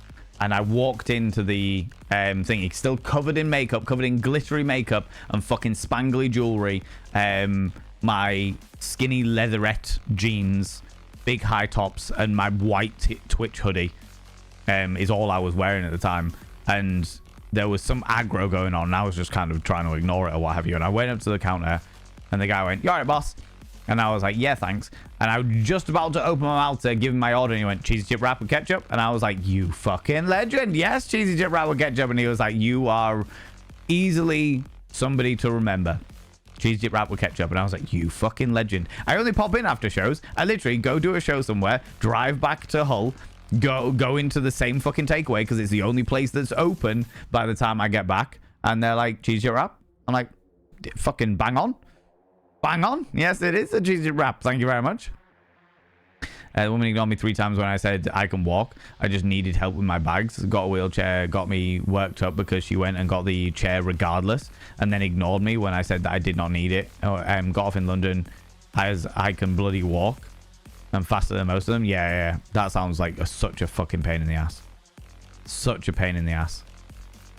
God damn it. I'm gutted that you went through that. And I hope that it didn't like foil the rest of your weekend, but a damper too much on the rest of your week. It's only a great person and naturally would sing your praises, as some people wouldn't be quite so attentive to the needs of others, even though we should understand behavior. Do you know what, Lunacord? Yeah, I agree with that. I just want people to feel good. Do you know what I mean? I just want people to feel good. We in fact call them handies. Yeah. Although mostly we call them smartphones nowadays. Handies, the mobile phone, right? Fun fact, Switzerland doesn't call them handies. Even the German-speaking portion of the company. What do you call them, Holy Witness?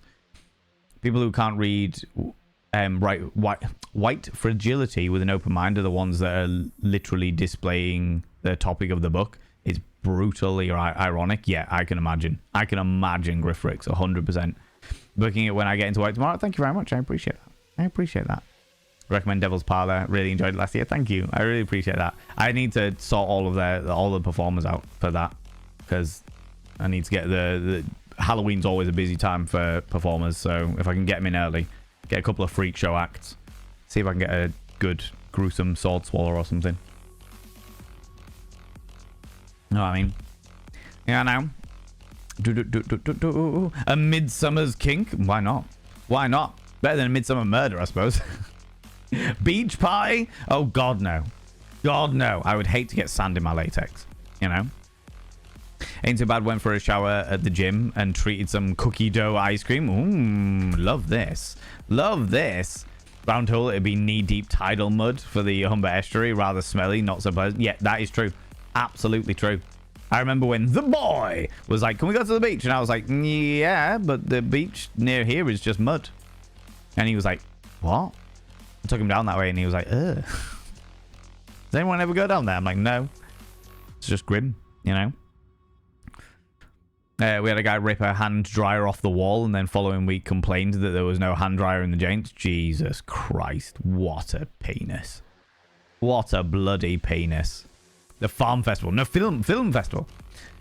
The day that Dracula was published. Oh, shit. I had no idea. Today I learned. You know? I have indeed, but I get the impression that the slightly warmer and less likely to head to the RNLI, the Fire Brigade to rescue you. Oh, I don't know. There's context that's all missing now. I think John was the one that went and asked the staff members. Oh, right, okay. Odd. Very odd. I'll have to speak to him. See what was going on. Catching up. You're thinking about my buddy Val. Exactly, right? It's not about right for bringing you into a convo. That is fair. That is fair. Yeah. I was perfectly clear. What more explanation did you need? Just a little bit of context, you know? A little bit more context than I initially got.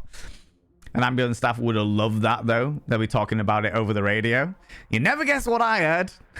This guy. Flamboyant ponce that he is. I was in ambulance because I brought clumsiness to a new height over the weekend. Okay. Whilst carrying loads of stuff to my car visiting my parents this weekend, I managed to stab myself in the back of the leg. Oh, God. Oh, lordy. And then, and that's why you were in the ambulance. Cool. And was it much ouch, but no stitches? That's good. Can't walk very well at the moment. Still very achy. I'm glad that you are doing better, for sure. And then Valen came up in the conversation because I was saying that you were one of my favorite humans and you did a fetish night like Ken. Oh, okay. Cool. So when they were like, oh, add a website. Oh, no, it's cool. All right. Oh, you do know somebody that does that kind of thing. I see. Oh, all right. I like it. Grim Memento, how you doing? How's it going? Chip Spice. You fucking know it. You know it had Chip Spice on it. It's Hull. It's always got to have Chip Spice on it. Fucking Chip Spice is the greatest thing ever. God damn it. You know. Whipping down. Okay. Managed to whip down all the way down, which is fantastic. Dahata, 19 minutes ago, you redeemed a vanity promo. So I will tell you all about... I'll tell you all about my YouTube channel, Thurston Banning. There we go. And the reason why I'll tell you about it is because I have now got the camera all set up, ready to go, so that I can film my excursion over to TwitchCon. Thank you very much, Jam Brain. So if you would like to know what I get up to over TwitchCon, if you would like to know what peculiar and interesting shenanigans I get up to over TwitchCon, then go and click that cheeky little follow button, the subscribe button, excuse me. It doesn't cost you a thing to subscribe on YouTube, but click the subscribe button on YouTube, and that will probably be the first video I finally get back to. And then I'll be able to actually do proper videos again, because things will be calmer and more relaxed, and I'll actually have the time to fucking sit and film stuff again. Thank fuck. But yeah, if you are interested in the shenanigans, I don't like to live stream stuff when I go over to any kind of convention. I like to be there in the moment, embracing what is going on. But we had donation goals, and one of the donation goals was that I was going to film my experience at TwitchCon. I was going to go and film as much as I possibly could, obviously with the permissions of various different venues and the people that are that I'm going to meet and stuff like that. And I will make it into a little YouTube video so that people can have a laugh at whatever weird ass shit I get up to. Whatever weird ass shit I get up to. Don't know how it's going to go. Don't know how I'm going to edit it. Got no fucking idea. It's the first time I've done something like this with like a proper camera and stuff like that. So it's going to be interesting. But if you're interested, then go and click that cheeky little subscribe button. And I say that because it doesn't cost you a fucking penny. And you people have been far too fucking kind to me already. All right. Speaking of people spending pennies, Dahata redeemed show dono with speech. Behold the dono. It is shown. The speech means that I've got to talk about the donation goal. But as you can see, it's full. So you don't have to do anything about it. You don't have to do a fucking thing about it. It is completely full. This was our last donation goal before TwitchCon. It has been completely filled. There is no need to spend any more money on doing it. If for some unknown and peculiar reason you decide that you do want to spend some pennies on throwing more money at me, then it's just going to keep doing this. It's just going to, like, this is spending money for me to go over and do things in Rotterdam at TwitchCon, do all the bits and pieces. Obviously, the more money that I am able to spend there, the more interesting things I'll be able to do and stuff like that. But this is covered. It's covered. There is no need, no expectation, no pressure, no nothing to actually donate any more money to me. I am good. I'm all right. Okay? We're good. We're good. We're good. We're good. All right? Also, the donation goal, the reward that I am doing at the end of donation goals is to do a dad joke stream. So when I get back from TwitchCon, we will be booking into the calendar a dad joke stream where I am going to sit and do at the very least, do a dad joke every 10 minutes for the whole stream.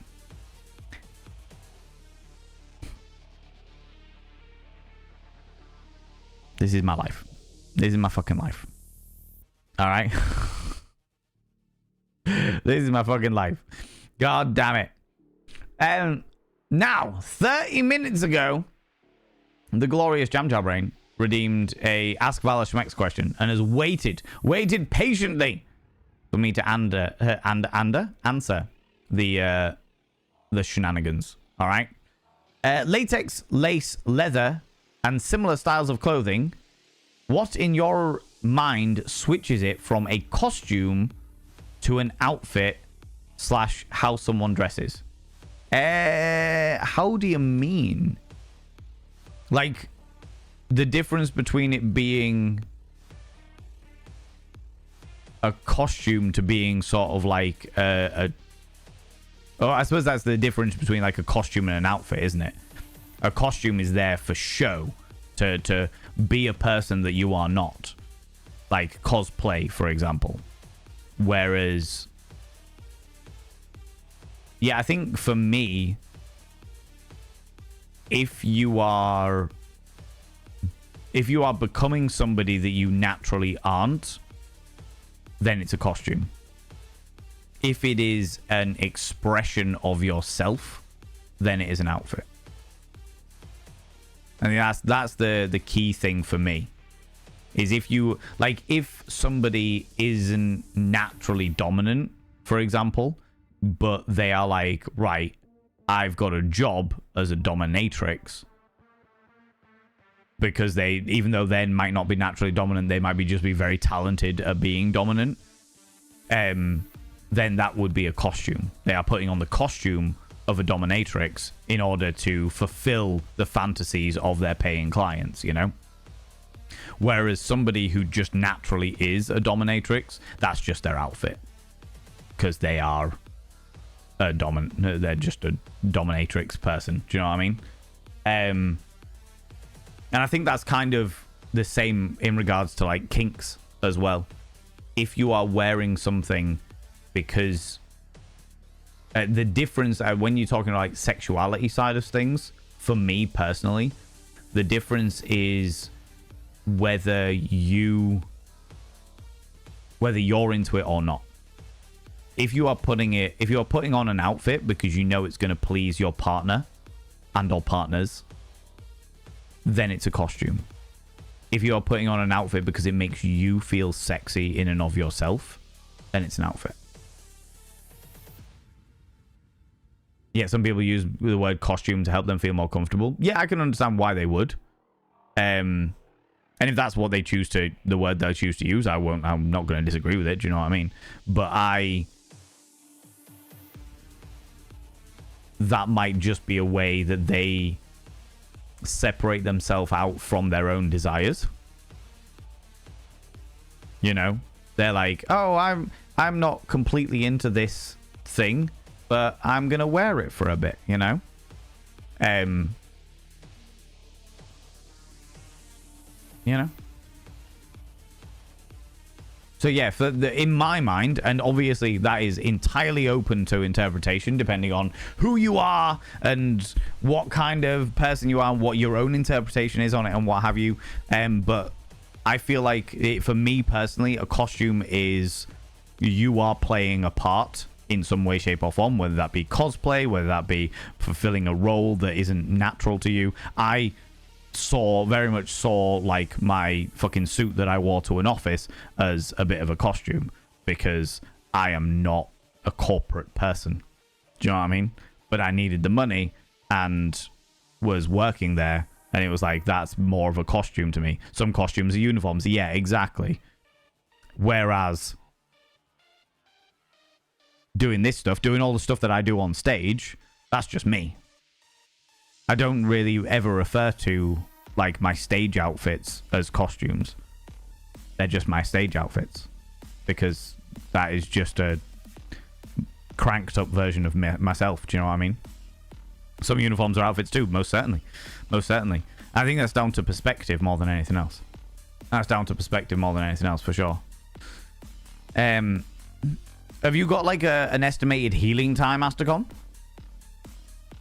Does that answer your question, Jamja? Would we like to elaborate more on it? I still say that you tried to steal my look with your second outfit on Friday. Look, Rach, all right? If anything, you tried to steal my look because I was the one on the stage. All right?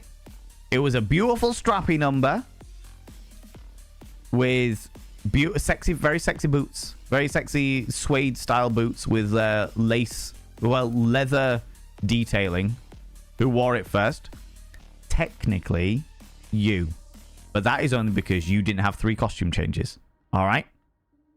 That's only because you didn't have 3 costume changes. Whereas I did. I had to maximize the impact there, you know? You know? You know? I didn't have a cape on. Oh, no, I did. I had a long thing. It wasn't a cape. It wasn't a cape. It was just long. You know? It was just long. Went to order from the place that you told me, but within half an hour of it being back out, I was cold midway through a film. Oh, that sucks. Maybe Wild Squeak, maybe I just eat my cheesy chip wrap unbelievably fast. Maybe just the speed with which I consume carbs at that point in the night. Because you've got to understand, by the way, friends, and this is a choice, okay? I will, on Ken Day, on the day of Ken, the Friday that we do Ken, I will start the day getting everything sorted, packing everything up, getting whatever I need, getting all the bits and pieces, get my costume sorted, get my makeup all sorted, getting, like, not on, just ready to go to the venue, getting all the bits and pieces, getting everything in my car, all of the printouts, so, like, your guest list, all the running orders, the tech running order, the kittens running order, my running order, all of the announcements I need to make, the front of house list, the cloakroom list, the tally for fucking the Kumbola, which I'll fucking talk about the Kumbola in a minute, because I completely forgot and I was going to go back to it. But yeah, there's a lot of stuff to do. So I do all of that stuff. Wake up, have a cup of tea, do all of that shit. All right? Then I jump in the car and go to the venue to do the last little bits and pieces that need to be done in the venue. In the process of jumping in the car, I travel via a Greg's and get myself some description of like vegan sausage roll or some like little pizzas or something, and that's like my breakfast. That's my breakfast and main meal of the day. I will then not eat until I finish Ken, because I'm too busy. I'm too frantic. I'm not hungry when I eat the breakfast because I'm doing a million other things. But I specifically go out of my way to make sure I have some decent food in me that's going to power me through to fucking 4 a.m. So by the time I get back and have that cheesy chip wrap, it lasts seconds. Nom nom nom nom nom nom nom nom nom. Okay, now I'm sleepy because I'm full of carbs. Fucking done. Do you know what I mean? Absolutely fucking done. Is handy a naughty word? I'm confused. Yes. If someone, so Nibirin, if somebody ever turned around to me as a person with a penis and was like, hey, can I give you a handy? I would expect them to be giving me a hand job. You know, shake that ketchup bottle, you know? Get that mayonnaise out.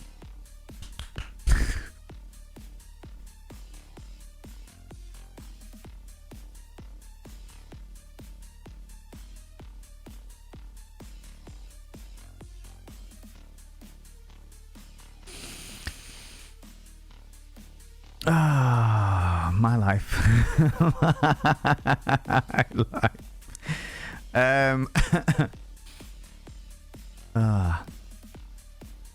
So you a member of the Too Clumsy for Their Own Good club? My legs are covered in bruises at the minute. Oh, God.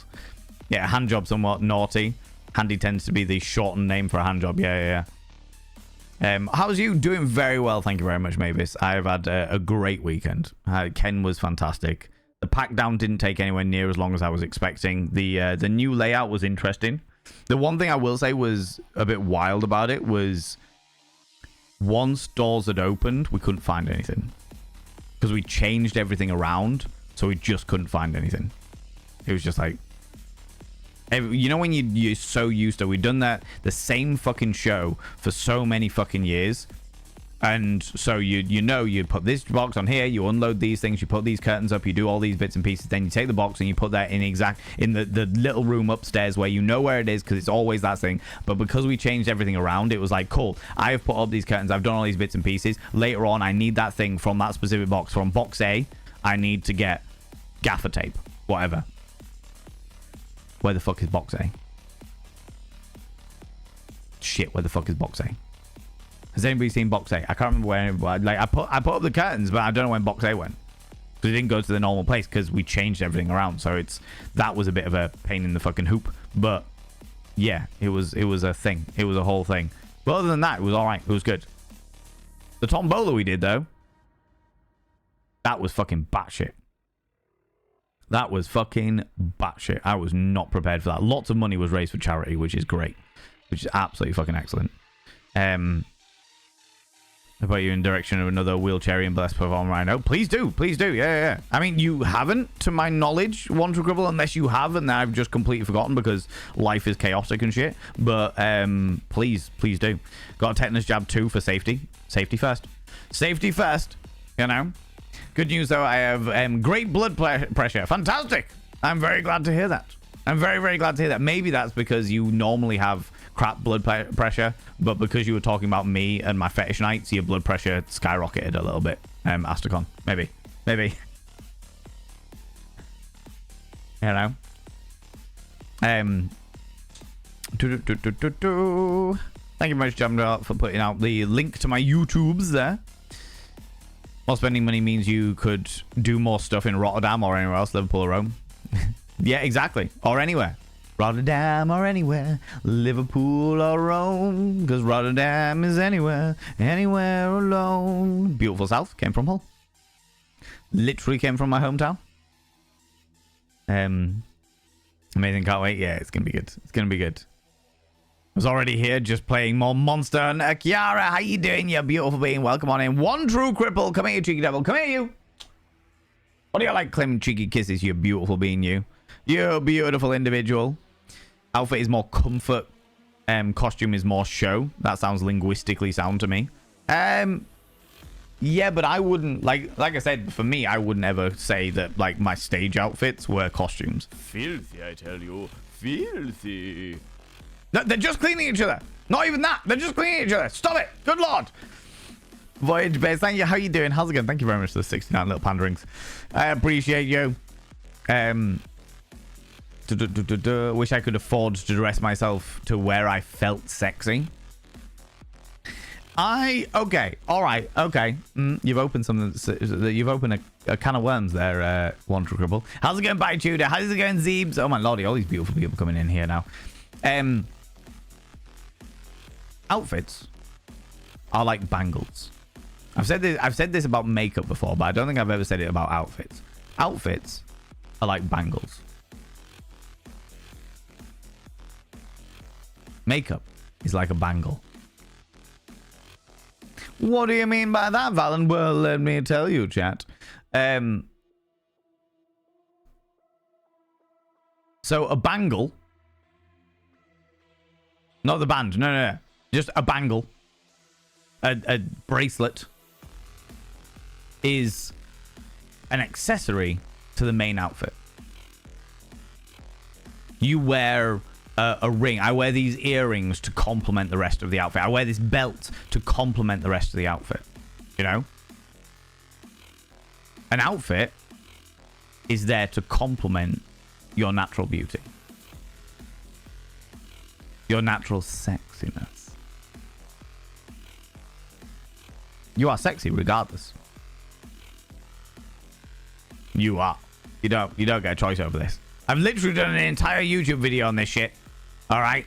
You don't get a choice. You are sexy. You're an attractive person. You're a beautiful human being. An outfit is just there to make you feel more sexy. Even more sexy than you already are. Don't you start Blaze Winterborn. You know how I feel about self-negativity, goddammit.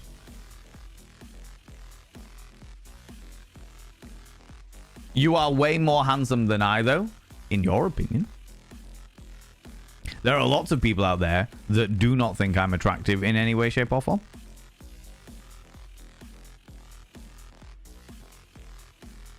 Took me a long time. Took me a long time through my teenage years to accept the fact that I was attractive. And even then,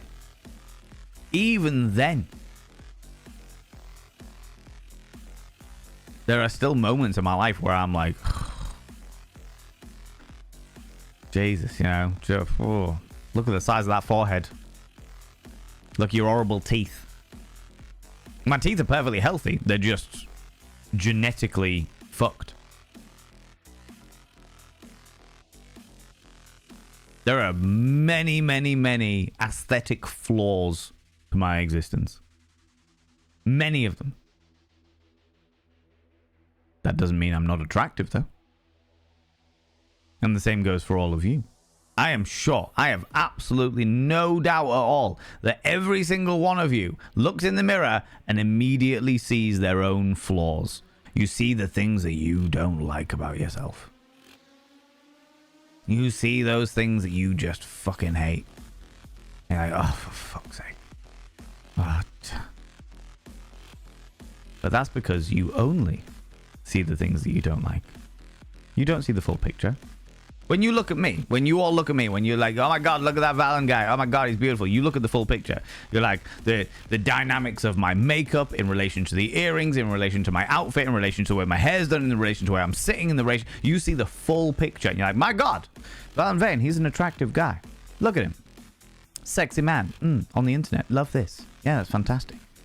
When I see me, I see my massive forehead, my teeth, my slightly off-center ears, one's slightly higher than the other. The fact that my nose is slightly off-center, you know. It's not about seeing your negatives, because your negatives will always be the first thing you ever see.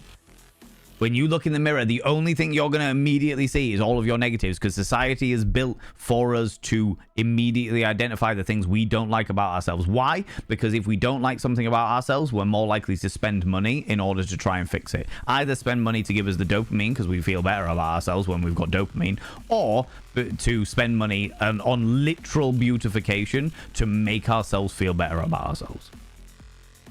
It's all bullshit. It's about taking that step back, closing your eyes, and being like, right, when I open my eyes, I'm not gonna focus. I'm just gonna see the full picture. I'm gonna see that full picture and see what that's like. And when you look at yourself as a full picture, not the details, not the little things that you don't like about yourself, the full fucking picture, you are a beautiful person. Whether you like it or not. You might not be your cup of tea. You might look at yourself and be like, do you know what? I'm not my cup of tea.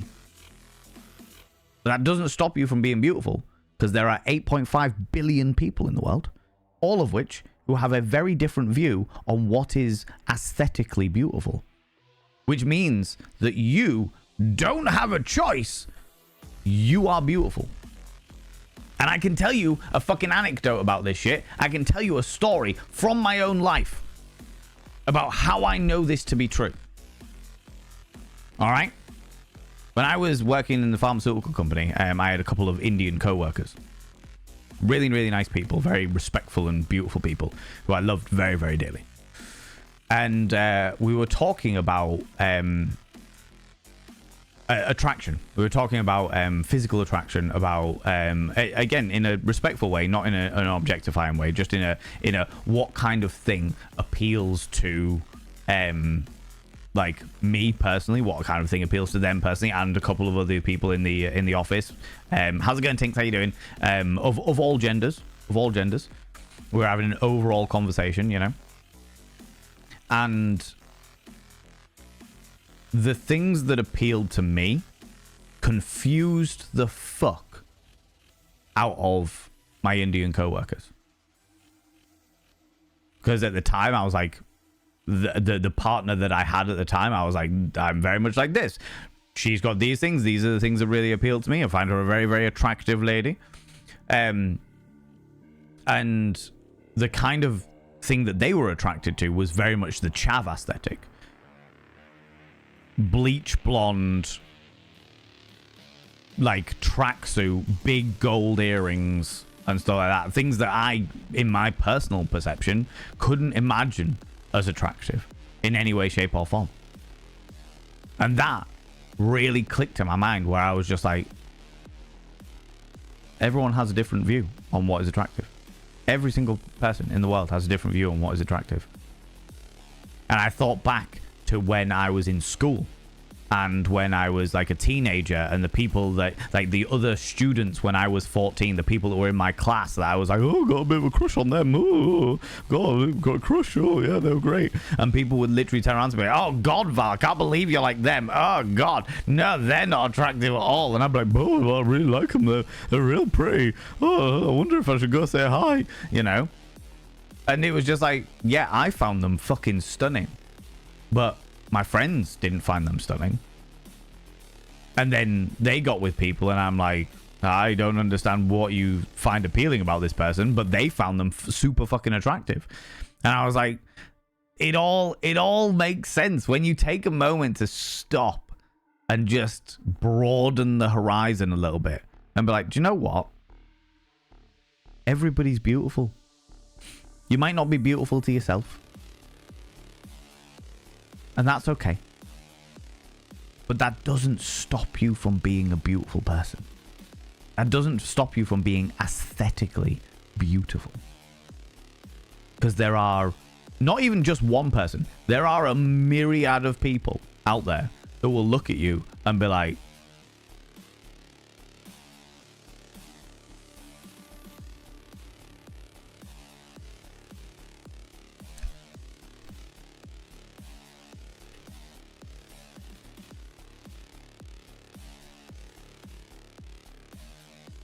You know? It will happen. Can guarantee it. Can fucking guarantee it. You know? And in response to that, your outfit is an accessory to your natural beauty. You have natural beauty. You might need to work out what it is that makes you feel good about your natural beauty. You might be able to, like, it might take a little while to be like, do you know what is the fashion sense that makes me feel good about the way that I am? But that's okay. Take that journey. You deserve to take that journey. You as an individual, you deserve to have that moment of being like, right, what can I wear that makes me feel good about myself? What have I got in my current wardrobe? So it doesn't cost any money. What have I got in my current wardrobe that makes me feel good? And that gives you a starting point. Well, of all of the things that I currently own, what makes me feel the most attractive? Cool. Well, that's my starting point. I really like it when I saw somebody put about waistcoats, vests for Americans. A waistcoat. If that's what makes you feel attractive, you've got a fucking starting point. You've got a starting point. Cool. I feel attractive in waistcoats. Is there a chance that I can get a variety of different waistcoats that make me feel good about myself? What can I do outside of that waistcoat? Should we have matching trousers, or maybe a matching jacket, but then black trousers? So we've got that sort of the little bit of contrast going on there. Do I have to wear a shirt with it, or could I put like a little turtleneck under it, or like a little t-shirt and go for a slightly more hippie bougie look? Sometimes it just takes a little confidence to step outside of your comfort zone to start exploring this, because the vast majority of people throughout their entire fucking lives will put themselves down. And the problem is that the older you get and the more that you put yourself down, the harder it is to break that fucking habit of putting yourself down. So you don't want to try new things in case it goes wrong. But guess what? If it goes wrong, you've learned that that wasn't right. Which means that you now know that that isn't for you, so you can try something else that might go right. You know? And I think it's, I mean, I'm always saying, Subscribed. See, Lizzie? Kind. I'll be with you in 2 seconds, you beautiful bean.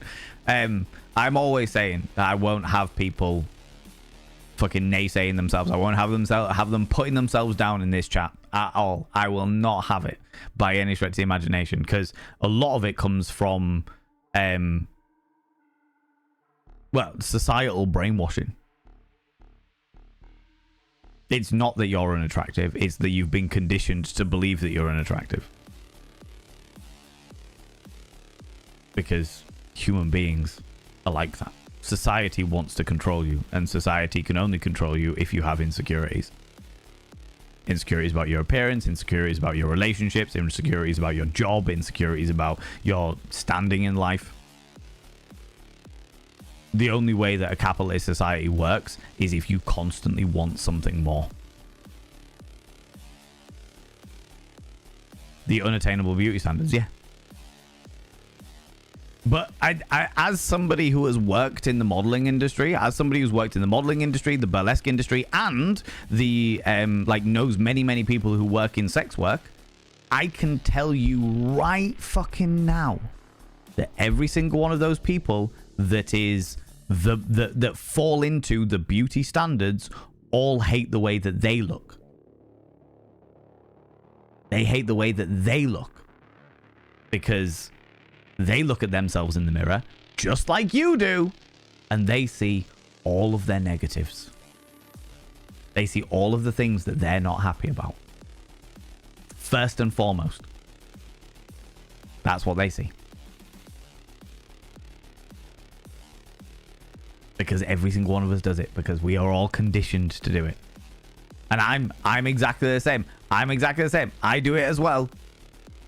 My confidence and my self-love and my self-appreciation and my ego comes from the fact that I can take that step back and go, yeah, I'm not perfect, but I am going to do everything I can possibly do to be everything that I can be. I'm not perfect. I am not aesthetic perfection by any stretch of imagination.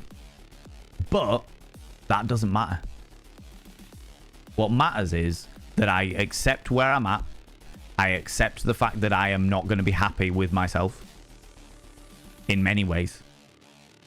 And I will do what I can in my current state with all my fucking wrinkles and my massive forehead and my fucking weird ass teeth. I'm going to do everything I can to make sure that where I'm at is the best it can be. And that will continue as I get older. I get more wrinkly and I get more fucking greys in the hair, which I'm getting more and more of. And eventually I'm going to have a fucking full head of silver hair. And it's going to be like either real awesome or real awesome because I'm going to maximize on every bit of it. Do you know what I mean? Does it take spoons? Yes. Does it take experimentation? 100%. Does it take a little bit of bravery to step outside your comfort zone and try something that you're not entirely sure about? Yeah, 100%. But it's all possible. It's all feasible. It's all within the realms of your power. You know? You can have the confidence that I have. But it's all about perspective. It's all about perspective and acceptance. You know? There we go. Thank you very much for coming to my TED Talk. See, Lizzie? I will inscribe your name upon the Mirror Vein, but this one's fucking full. So I will inscribe your name upon the next Mirror Vein. By having your name upon the Mirror Vein, it means you get access to my personal Snapchat. Not a bum Snapchat, you cheeky devil. And of course, you get access to all the sexy little emotes. But the most important thing is you go roll over every morning, look in the mirror, and go, God, I look rough. But god damn, do I make rough look good. Ooh, sexy. Ooh, yes, meow. You know? You know? Whoa.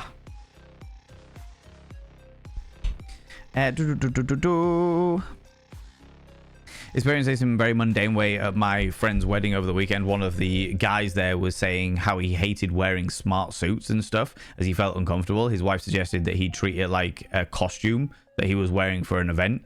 He thought about it and was much more comfortable afterwards. Yeah. I can understand that. And that also feeds into, I think there's an awful lot of people out there that I've met that do not feel comfortable in suits.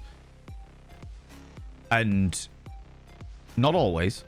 Sometimes it's literally just the fit of them that don't feel comfortable, which is understandable. I fucking love suits, but I can understand how they could be uncomfortable. But a lot of it comes down to the psychology of not feeling like you're worth a suit.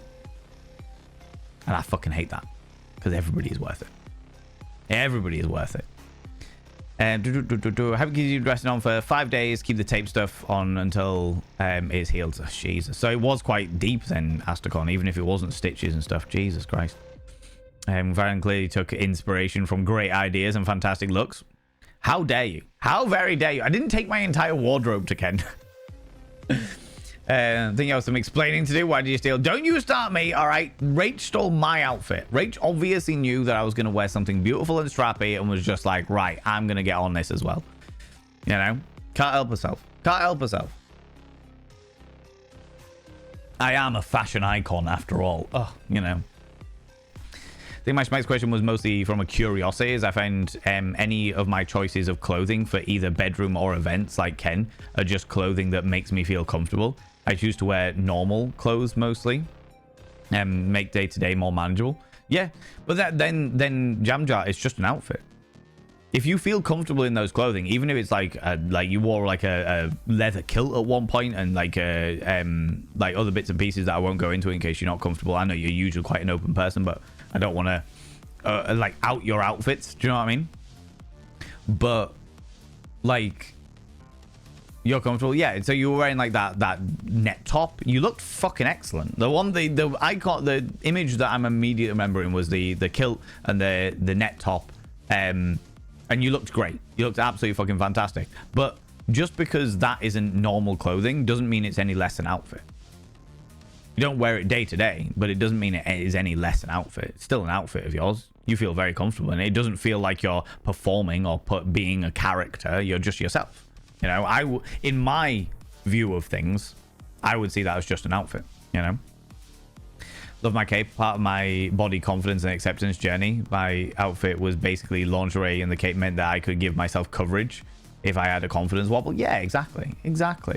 Having that, there's like a little safeguarding thing. Oh, itchy nose. Having that as a safeguarding thing is good for yourself, for sure.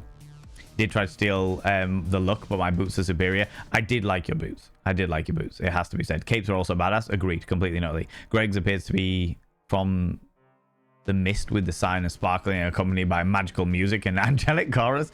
The Greg's, I definitely go to Greg's because it's convenient more than anything else. I'm not going to turn around and say it's like the best fucking vegan sausage roll I've ever had, or the best like little fucking pizza slices or what have you, because they're definitely not, but they are convenient. And when I need to fuel my body for what is to come, convenience matters. You know what I mean? I've seen your outfit. I'm leaning towards yours being better by a mile. Oh, you. Oh, how you jest, Stupidia. How you jest. There's a Greg's here in Edinburgh that's a building that used to be used to be a bank. It looks ridiculously fancy from the outside. Wow. I love like when shops do that. When shops like Greg's, a very well-known, accessible shop for many people of many incomes, shall we say, just looks ridiculously fancy on the outside for sure. Why you're smacking the head to get the mayo out? That was the joke. Am I the only person that knows the joke? Am I the only person that knows the joke? Oh shit. Okay. A woman was speaking to her best friend. A woman was speaking to her best friend who had a penis, and was asking about how to perform a hand job. And the guy was like, "Well, it's just the usual, like stroke up and down, you know, do all the bits." And she was like, "What does this mean? What? I'm really confused. It makes no sense to me. I can't envision it in my mind." And he goes, "Oh, well, you know, you like shake it like a ketchup ball." And she's like, "What do you mean?" She gets a ketchup ball, and he's like, "Well, take hold of the ketchup ball and you shake it like a ketchup ball, you know." And she goes, "Oh, right, okay." And if they're really enjoying it, then you shake it more vigorously in order to try and get the ketchup out, you know. Next day, the best friend finds her very upset and says, "Are you all right? What's going on?" And the woman says, "Oh, well, I did what you told me to, but then I ended up really hurting him." And the guy was like, what the fuck did you do? What the fuck did you do? And he was like, "Oh, well, you know, I was shaking like a ketchup ball, and then nothing was coming out, so I just..." Not the only one. I'm glad. All right. It wasn't a dad joke. It was just a normal joke. Stupidia. Okay.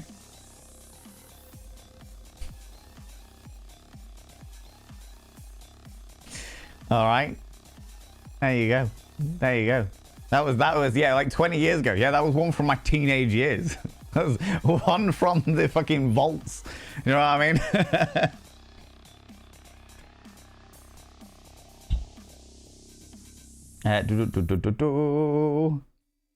Ace panic nibbering.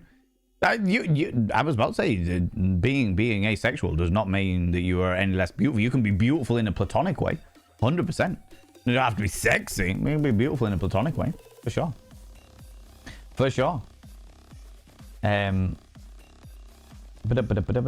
for doing exactly what went through my mind. Finley, yes. He reminded me that ketchup commercial when the woman is told to do the handy thing. Yeah, exactly. Yeah, there was. I forgot about the commercial, but yeah, it came off the joke. When describing yourself in this context, adding the term "abled" would go a long way. How do you mean? In regards to when I was talking, just for context, Monster Grumble, because I realized that the chat has gone on for a little bit. Like, what was the context to the comment? Can I ask? In regards to like looking at myself in the mirror. Is that what you were referring to? Just so that I'm understanding the context. I have to take my blood pressure regularly for my meds. It was on par with my usual numbers. Oh, that's good. That's good. With a good blood pressure because you lost enough blood to bring it down. Yeah, that's also a possibility. That's also a possibility. Double Rotterdam in my ears on a Spotify playlist. That's amazing. I love that. Love that. Love that, Zeebs.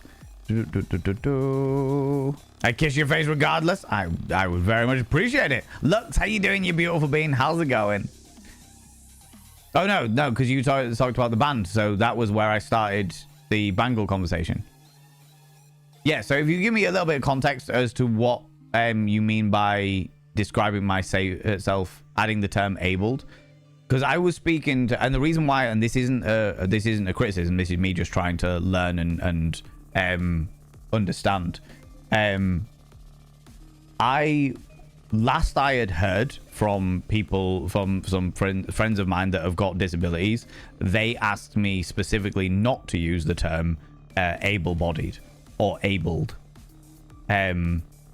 because it implied that they weren't able to do things because of their disabilities, whereas they are able to do things. They are able to do pretty much everything, so long as the society has provided like ramps and facilities and stuff like that. So to turn around and say that I'm abled and they're disabled, it implies that I'm capable of doing all of the things and they're not capable of doing anything.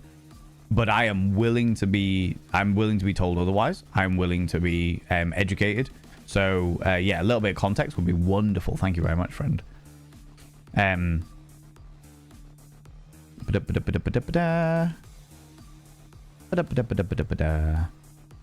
Thought the Bangle was a single member of a famous 80s band.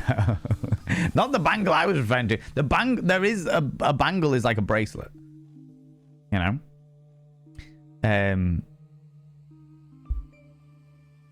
I just look fantastic. Exactly, right? I'm a sexy bastard and I'm starting to accept that thanks to you. Good. Yeah, I mean, it's not thanks to me. It's thanks to you. Thanks to you, stupidity. It's got fuck all to do with me.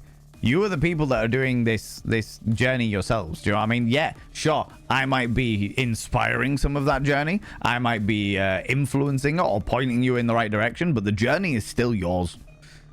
The journey of self-acceptance, the journey of self-love, the journey of appreciating yourself as the greatest person you can possibly be is your journey. I might be a fucking signpost on that journey being like, yeah, that's the way. Try that way. That might be a good way to do it. But you're the one that has to walk the path. Do you know what I mean? Just as I am the one that has to walk my own path. You know? You know? Love waistcoats. Wish I could wear them without looking daft. Why do you think that you look daft? You don't have to answer that.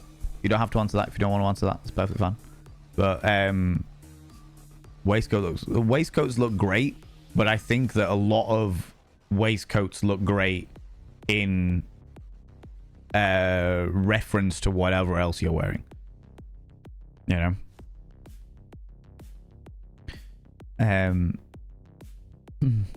Definitely get mine wearing if it makes you happy. Exactly, right? I'm so sexy. I painted him and my brushes fainted. Oh, how exciting. Oh, you. Waistcoats in private. I've only been brave enough to wear them outside a couple of times. It seems silly, I know, but I love wearing them so much that I can't stop wearing them. Then wear them. I'm only ever going to enable you in that. I'm only ever going to encourage it. If it makes you feel good to wear them, then wear them. Fucking claim that. Claim that little fashion bit as your own. Like fucking Matt Smith as Doctor Who, where he's there going, bow ties are cool. He made that bow tie cool. He made that fucking bow tie cool. I don't like bow ties. I genuinely am not a fan of bow ties. Like, generally speaking, it's a personal thing. I do not like bow ties. I don't think they look great. And there's nothing about them that makes me feel, oh my God, a bow tie. Matt Smith, I was like, that's a cool bow tie. Matt Smith, that's Doctor Who, that's a cool bow tie. Bow ties are cool. Because they took the thing and they went, I'm gonna do this shit whether anyone likes it or not. Obviously, it was scripted and stuff like that, but like, I'm gonna take this one aspect, and this is gonna be my thing, and I'm gonna fucking run with it. And you can do that for waistcoats, 100%.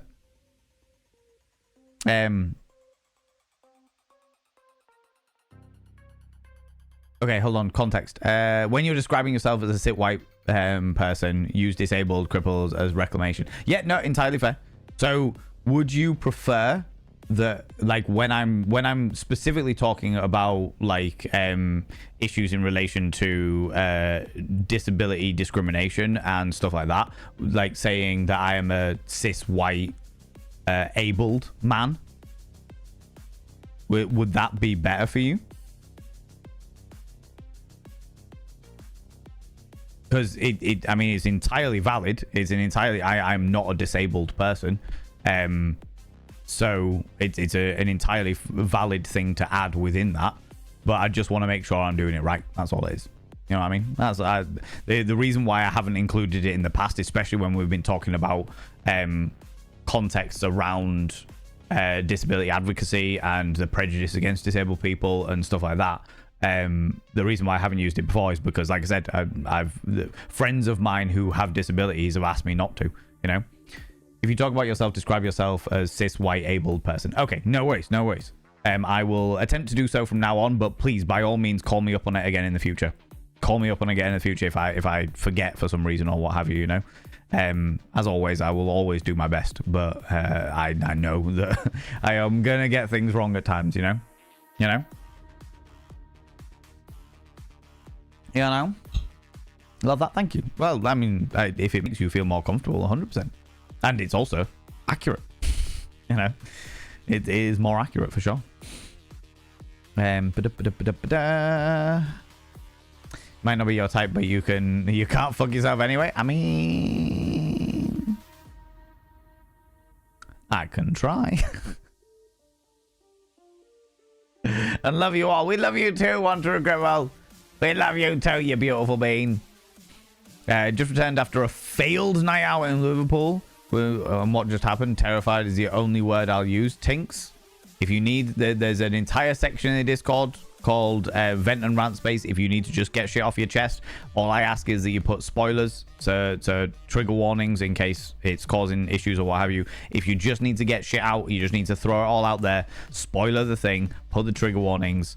If you don't want any advice or anything like that, then just make sure you tell everybody, but it's there for you if you need it. It's there for you if you need it.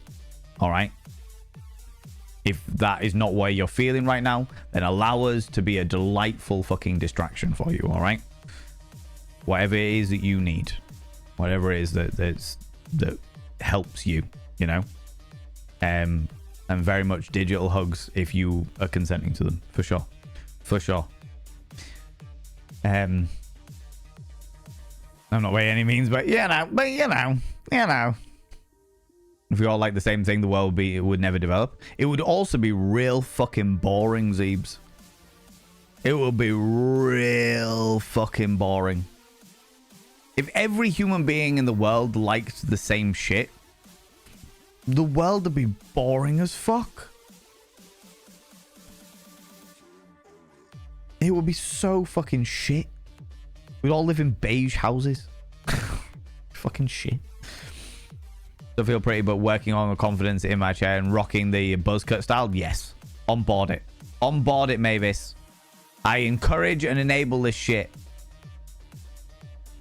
Cthulhu Nisi. What? It yeah. That. Selfless is the most punk thing you can do. It definitely is.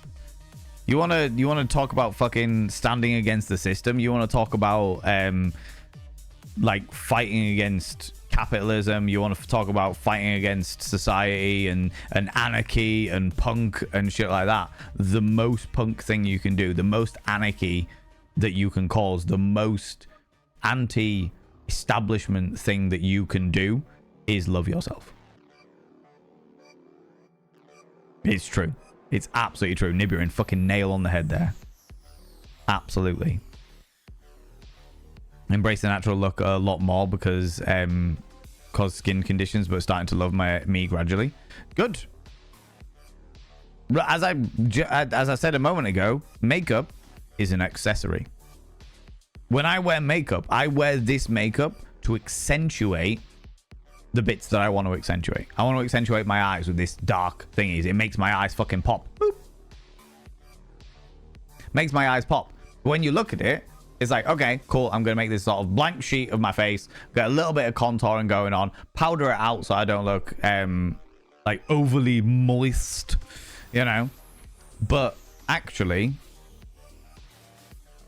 makeup's just there to accentuate the bits that I want to accentuate. And I want to accentuate my eyes because I really like my eye color. You know? Done.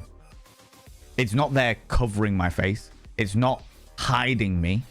It's just accentuating the bits I want to accentuate. Drawing your eye to my eyes. You know?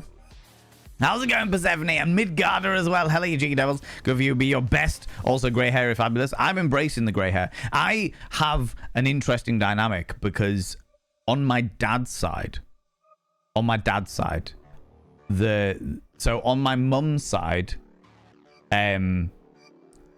like they went like a dusky kind of grey, whereas on my dad's side, all of my dad's brothers are their hair is white. Like fucking white, pearly white. So there is a fair chance I might go for like a mix of between. Maybe I'll go like a dusky grey or what have you. But if I can go like full white hair, that would be badass as shit. That would be badass as shit. I would love that. You know. But join the pile. No worries. Do the thing. Join that pile. Also, Razotta, hello, you cheeky devil. How you doing? Mike and Dabby, hello, you wonderful beans. You're very, very welcome. I'm more than happy to wait, for sure. The physical flaws make me me.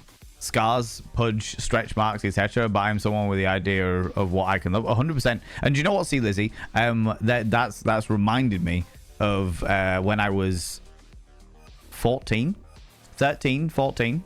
Actually, I don't even, maybe I was 12. Around one. Anyway. And I remember going to the dentist. And my teeth, as I've said many times, but we've got new people here. So my dentist, I have a genetic condition where, which is from my mum's side of the family, where my mum had 3 sets of teeth. So she had her baby teeth, her adult teeth, and then another set of adult teeth.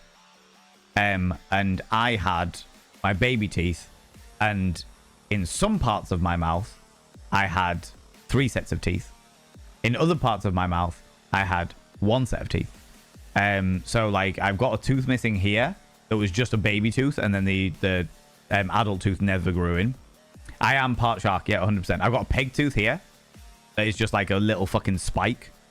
I have had so I've had 2 sets of wisdom teeth on each side, but because of the fact that I had gaps in my teeth, it's just pushed all my other teeth forward. So there was no issues there. I never had any wisdom teeth pulled. It just pushed everything forward. But I had like 1 set of wisdom teeth grow in, and then another set of wisdom teeth grow in. And it was just like, right, okay, fucking weird. But I remember very, very clearly this young woman who was... She'd evidently only just sort of graduated to becoming like a full dentist. And she looked over me and she was like... hi, well, we're just going to do a bit of a checkup and what have you. I was, like I said, 12, 13 at the time. And she was having a poke around. She was like, okay, yeah, no, fantastic, well done, Mr. Vane. That seems to be perfectly okay. Yeah, not an issue. And then she went, but I'm just going to ask here, are you happy with your appearance? I went, you calling me ugly? And she was like, no, I wasn't. I was just, I was asking because basically we can put some braces in and just pull all your teeth together and like straighten them all up. Like full on shat herself. I was such a little dick as a teenager. I was like, you calling me ugly? Rude. I didn't care. I was just taking the piss. But she was like, oh, I can do all that. And I was like, no. Don't need any of that shit. Don't need to give me any fucking braces. My teeth give me character. And in hindsight, I'm like, actually, do you know what? I probably would have enjoyed braces. I would have liked to have had... My teeth aren't bad, but just straighten them up a little bit would be pretty cool. And I know I can get them now. I'm not going to, because fuck it. I've lived this long in my life without braces. What the fuck does it matter? Do you know what I mean? But like that little moment where I just had that level of confidence where I went, nah, my teeth give me character. And I think about that moment a lot. I think about it a lot. The idea that an imperfection is actually just character. Just like, yeah, this is part of who I am. The fuck does it matter? And do you know what? Since becoming a content creator, I've embraced it more and more and more. Not necessarily because of the dynamic of like, oh yeah, my teeth give me character and all that jazz. But because I want people, you, all of you, I want you to know that I am flawed. I want you to see that I am flawed, that I have insecurities, that I have all of this shit, and I still have this confidence. I still have this confidence. I still feel good about myself. Yeah, I have my wobbles, 100%, but I still feel good about myself. I know I'm not perfect, but I know that I am the best that I can be. And look, chat, streamers are humans just like us. My God, Zibs. No, really? But yeah, basically, yeah. I want people to see that shit. I want people to be like, oh my God, yeah, his teeth are a bit weird. His forehead's like a 9 head. Do you know what I mean? I want people to be like, oh yeah, yeah, not entirely sure about that. But look at how confident he is. So that you can also feel that confident, because you deserve to feel that confident. Yeah, you're going to have your flaws. Yeah, there's going to be parts of your body that you are not fucking happy with. 100%. But that doesn't mean that you can't love yourself. That doesn't mean that you don't deserve to love yourself. That doesn't mean that you can't be this level of confident. You know? Also have amazing eyeballs, those scoots. I do like my eyes. My eye color is definitely probably one of my favorite things about me. That and my spindly goblin cock. Do you know what I mean? You know? Your teeth are cute. I initially thought they were intentionally body modded. Baby cat. No. Definitely not. But I'll take that. I'll take that, Nibirin. 100%. 100%. I still remember how low my confidence and body image was when I first entered this community. Now look at me. Exactly. It's a journey that each of us have to take in our own way, and it'll take its own fucking time, 110%. But I can absolutely fucking guarantee you, as my dear friend Hello It's Colo once said, Valen Vane, he will bully you into loving yourself. I will absolutely bully you into loving yourself. I will full on like, no, stop giving yourself shit. Don't you fucking do this. Not a fucking chance. Don't you ever naysay yourself. Who do you think you are? Coming in here, giving yourself shit. Not all right. Is there a sign-up sheet for that? What, for me bullying you into loving yourself? You don't need. Just exist here. Just exist here, and the moment that you're having a bit of a shit day, say something negative about yourself, and I will jump on you like nobody's business. All right? All right? I'm like, hold on a minute. Are you about to discredit yourself? How very dare you? Who the fuck do you think you are? You know what I mean? You know what I mean? I'm comfortable. Yeah, good. Subscribed. Max Wattage. Thank you very much for giving that sub to Cinderlin, you beautiful bean. Razotter, are you still here, you beautiful individual? You literally 20 minutes ago you redeemed something, and I haven't done it yet, and I need to do it because you are here. Fantastic. I'll do it in a second. Cinderlin, the beautiful Max Wattage has redeemed, or gifted you, should I say, a cheeky little subscription. I will inscribe your name upon the next Mirror of Vane, not this one because this one is fucking full. But the next mirror of Vane, by having your name upon the mirror of Vane, means you get access to my personal Snapchat. Not a bum Snapchat, you cheeky devil. And of course, you get access to all the sexy little emotes. But the most important thing is you got to roll over every morning, look in the mirror, and go, God, I look rough. But god damn, do I make rough look good. Ooh, sexy. Oh, yes, meow, you know? Do you know what, friends? That's a really good point, as we're talking about beauty standards and shit like that. Literally, wake up every morning and say that. If you're having a bad day... Ooh, you little stalker.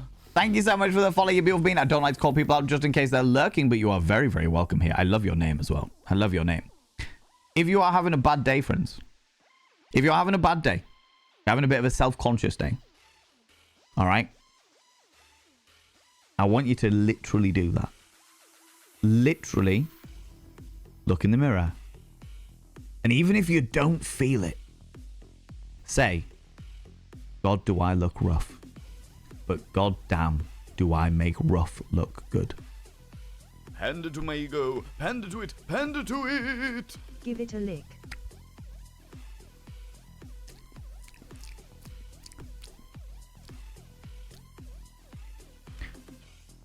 That was impulsive.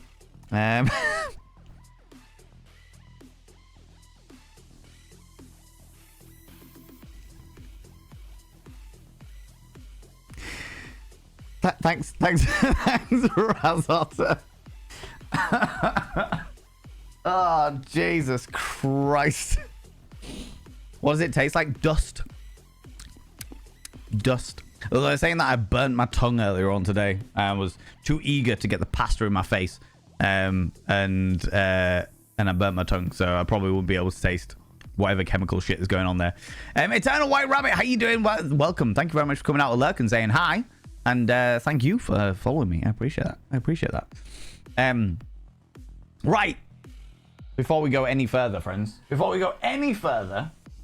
Razotta, 23 minutes ago, redeemed a Victorian advice. Which means that I need to boop and boop.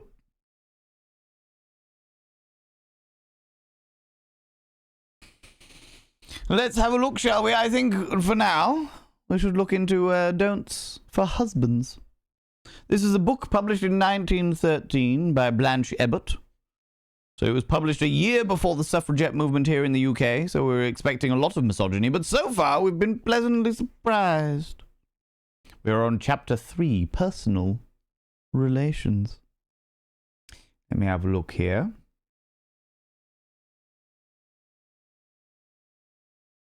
Ooh. Don't expect happiness if you married for money. Once your wife realizes it, she will never let you forget it. It's true. It's true. You should only ever marry for love, for enjoying those beautiful moments with a significant other.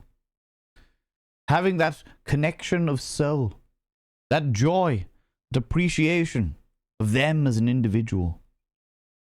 And sometimes you may drift apart, and that's okay. And sometimes you may grow together to form stronger bonds.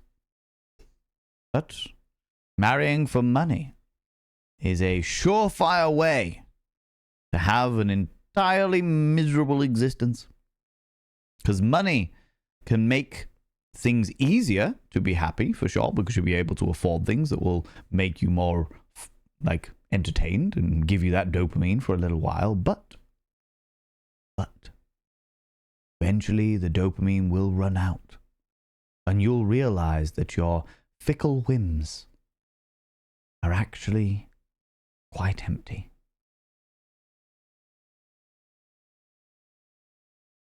There you go. There you go. Well, thank you very much for waiting as well, being so unbelievably patient and waiting 25 minutes for your Victorian advice there, you know.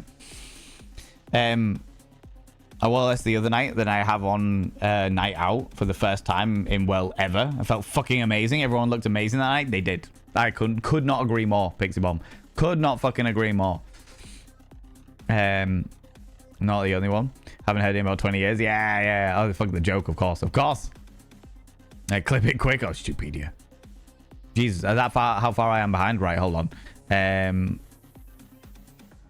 still hung up on the fact that there was mayonnaise coming out of a ketchup bottle. I know exactly how to fuck with your chakras there, Nibirin.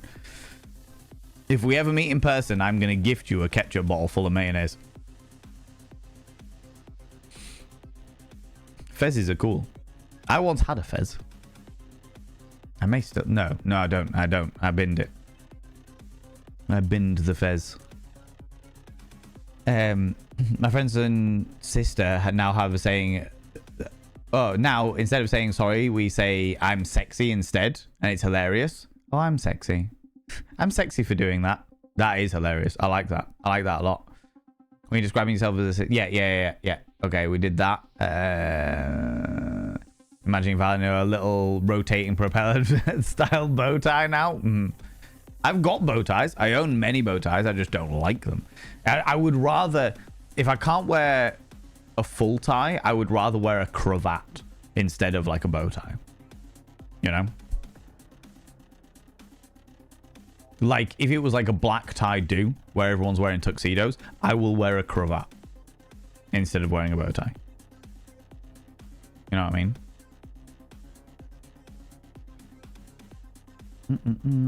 Chewnaggers, how you doing?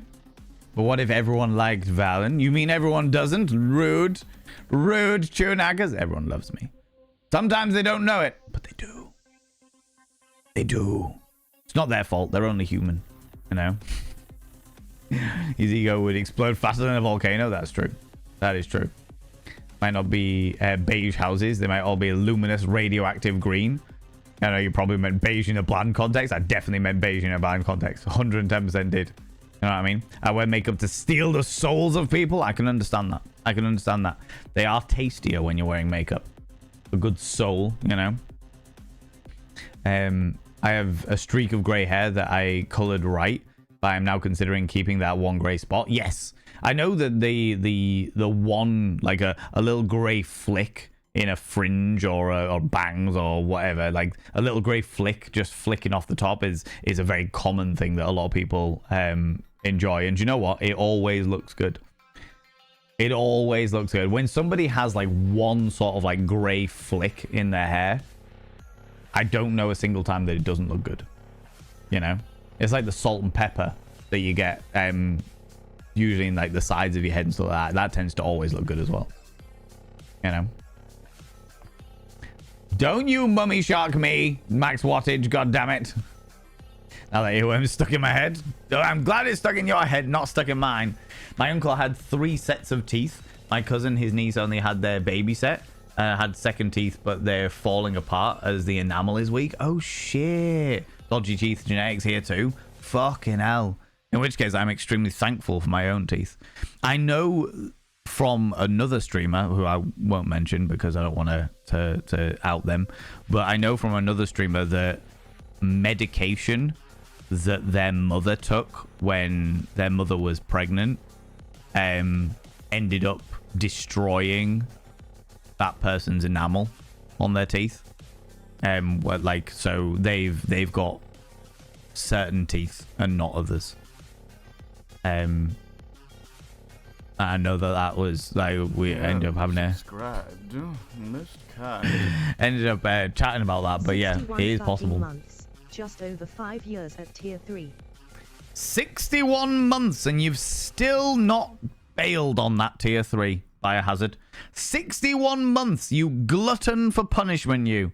You absolute glutton for punishment. What are you like? I will now inscribe your name on the tier 3 Mirror of Vein.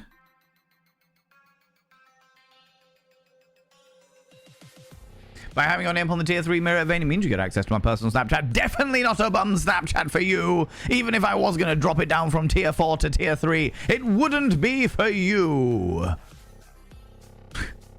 And of course, you get access to all those sexy little emotes, including the tier 2 Pokemon emotes with my face on them and the tier 3 cursed emotes.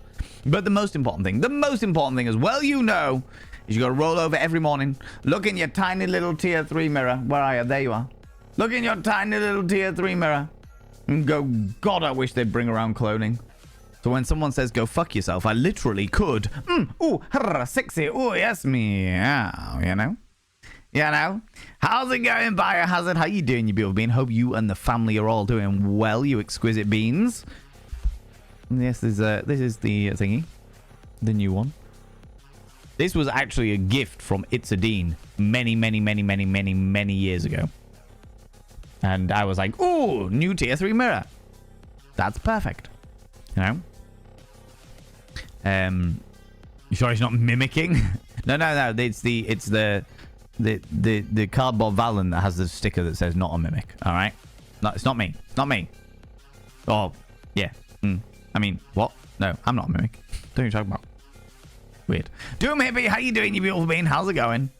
Nah, I'm a unicorn. Entirely fair. Entirely fair. Had some teeth removed and braces when I was younger because I have a really small jaw, apparently. And so all my teeth didn't want to fit in. I know a few people have had that. I know a fair few people that have had that, where they've literally had teeth removed because their jaws are... the amount of teeth they had were too big for the amount of the jaw space they had. Since my wisdom teeth have come through, the lower front ones have started to misalign again, but I'm not too fussed. I'll get something done if it was important medically, not so much aesthetically. Yeah, exactly. And do you know what? No criticism if anybody does. If everyone's like, do you know what? I'm gonna get it aesthetically because it's something that I'm paranoid about. 100%. I am all for people accessing whatever medical facilities they are able to access, whether that be private or whether that be all healthcare and stuff like that. If it means that they feel better about themselves, because self-confidence has such a, or more specifically lack of self-confidence has such a massive effect on your mental health. Massive. Like, if you are constantly worried about something, some aspect of your let's say me and my teeth, for example. If I was constantly worried about it, I'd be speaking very quietly like this, and I wouldn't be able to really open my mouth because I wouldn't want anyone to actually see my teeth. If I could get away with and nobody actually seeing my teeth, I wouldn't be happy about smiling. So I would avoid situations that would make me happy because I'd be worried about people looking at my teeth. And it has such a massive effect on like your mental health. And as a result, I'm like, yeah, if you want to get a fucking bit of Botox or a bit of lip filler or breast implants, you know, if you can afford it or you can access it in some way, shape or form, and it's not going to cause any fucking problems, and you're actually going to reputable doctors and stuff like that, and it is actually going to make you feel better about your life, fucking do it. Do it. The only person who needs to approve it is you. Do you know what I mean? Done and done. Done and done. And if it's not something you're bothered about, equally fucking sweet. Fucking sweet. I'm a unicorn too. Running on wet public toilet floors is not a wise choice. Oh my lordy. It's called the follow button. Yeah, exactly. You are now signed up. Exactly. You have accessed it through the medium of pressing the follow button. Now you are a part of the cult of Vane. You must become Vane. And we will teach you how. We will teach you how. The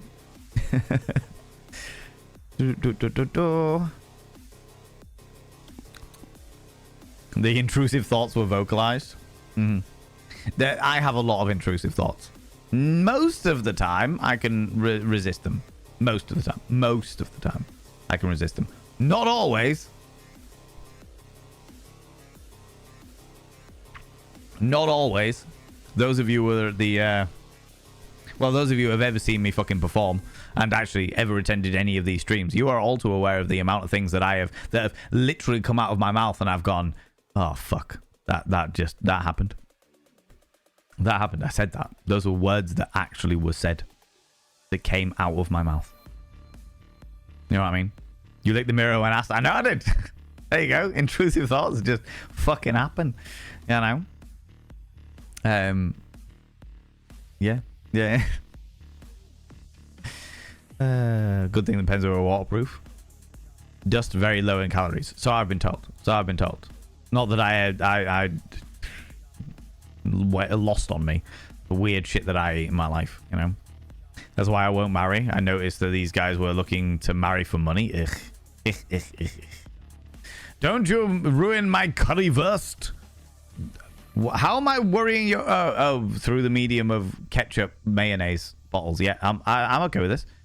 Put a bit of red food dye in the mayonnaise. Make it look like ketchup. Oh, that would be even better. That'd be even better. The maximum trolling of Nibiruin. Fezes are cooler than anyone who disagrees. Never watched Tommy Cooper performing Magic. Fucking yeah, Jesus Christ. That's going back a bit. That is going back a bit. Love my grey hair, but not as much as my purple. So yeah, entirely fair. Entirely fair.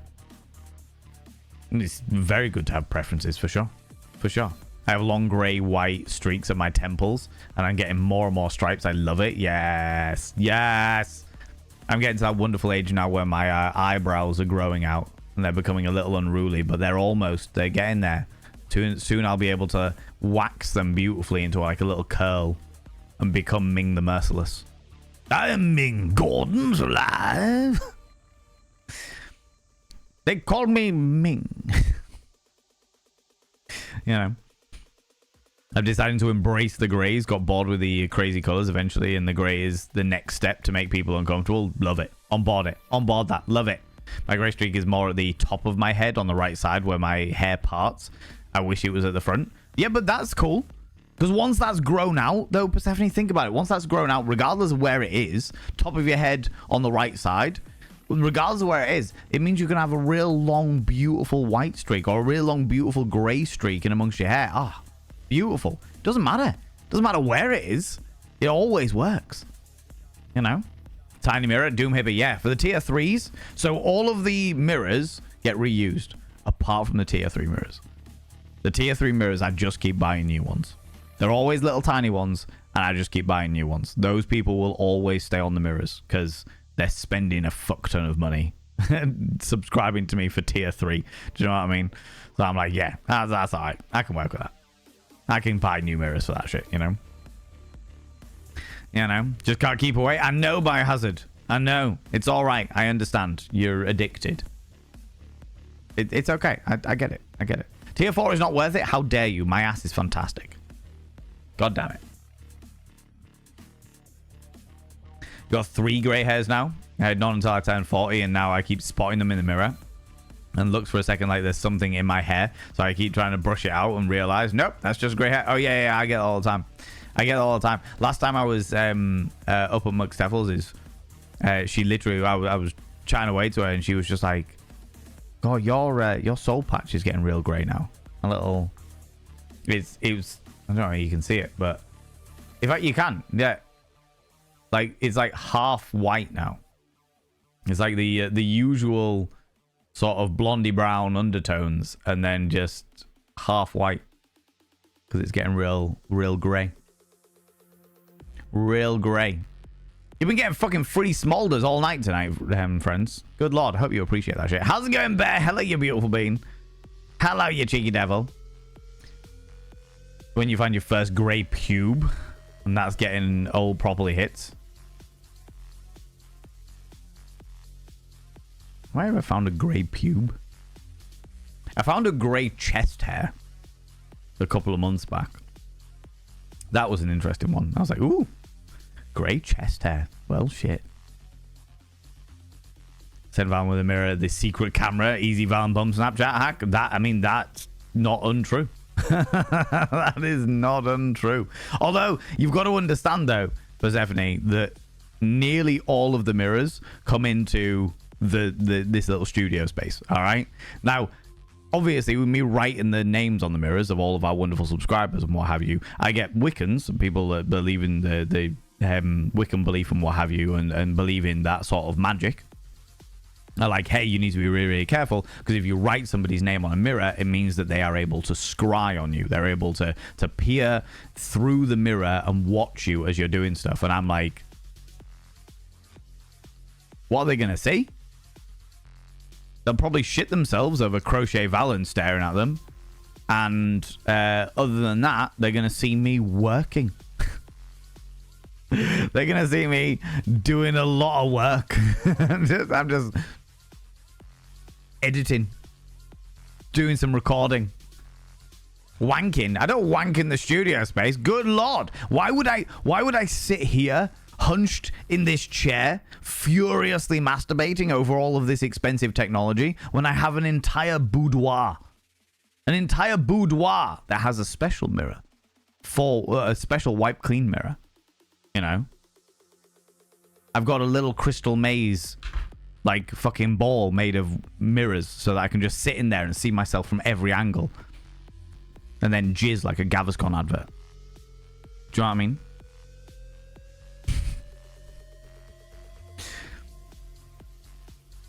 So somebody sent in a mirror with like a hidden camera inside. They just hang it up on the wall over it, and you would get to see the back of my head while I hunch over like a little prawn and get on with some editing. That'd be it. There'd be no bum Snapchat. There'd be no ass. There'd just be the back of my head. You know. Tier 4 mirror is a pair of tight mirrored pants.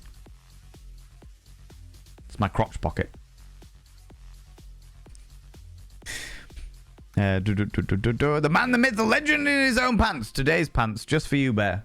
Today's pants are the gold, or the silver, purple, and blue metallic tapestry print trousers. Just for you. Just for you. Excuse me. For legal reasons, my freedom was earned and not now a mandatory requirement. Now, what are you talking about? Wait, you're free? Hold on a second. Get back in the fucking attic, Biohazard. How dare you slip out of your bangles of friendship?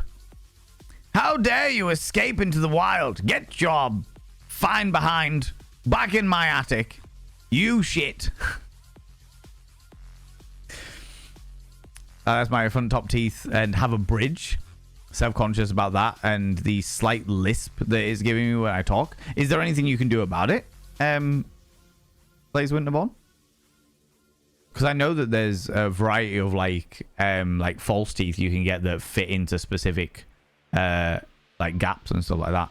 Because a friend of mine lost a front tooth and they had one, you know, they had one put in, which I thought was a very interesting procedure to say the least. Bio is definitely not a free mod. Get your fine behind back in the attic. I got wet paper towels to throw at you. You know, evil heresy. Heinz actually sold mayo mixed with ketchup for a little while under the ridiculous name of saucy sauce. Yes, yeah, I remember them doing that. Minge the Merciless. Who's Ginge? Ginge the Merciless is the name of every cat. Whenever we play a game where a cat is the protagonist, they become Ginge the Merciless. Every single time. I am Ginge the Merciless. You human, pet me now. I require your attention. After we played Stray, it couldn't not be that way. It's probably, I have to say, it's probably the only time that I actually like go full role play. Since like doing Red Dead online and stuff like that, like all the Red Dead role plays was great. We fucking enjoyed that. But actually, every single time when we played The Cat Saves Halloween and we played Stray, every single time that we play a cat, we always play a ginger cat, and it just takes over me. I'm like, I am Ginge the Merciless. Behold this paint can. It shall fall from a great height. I hope it hits someone on the way down.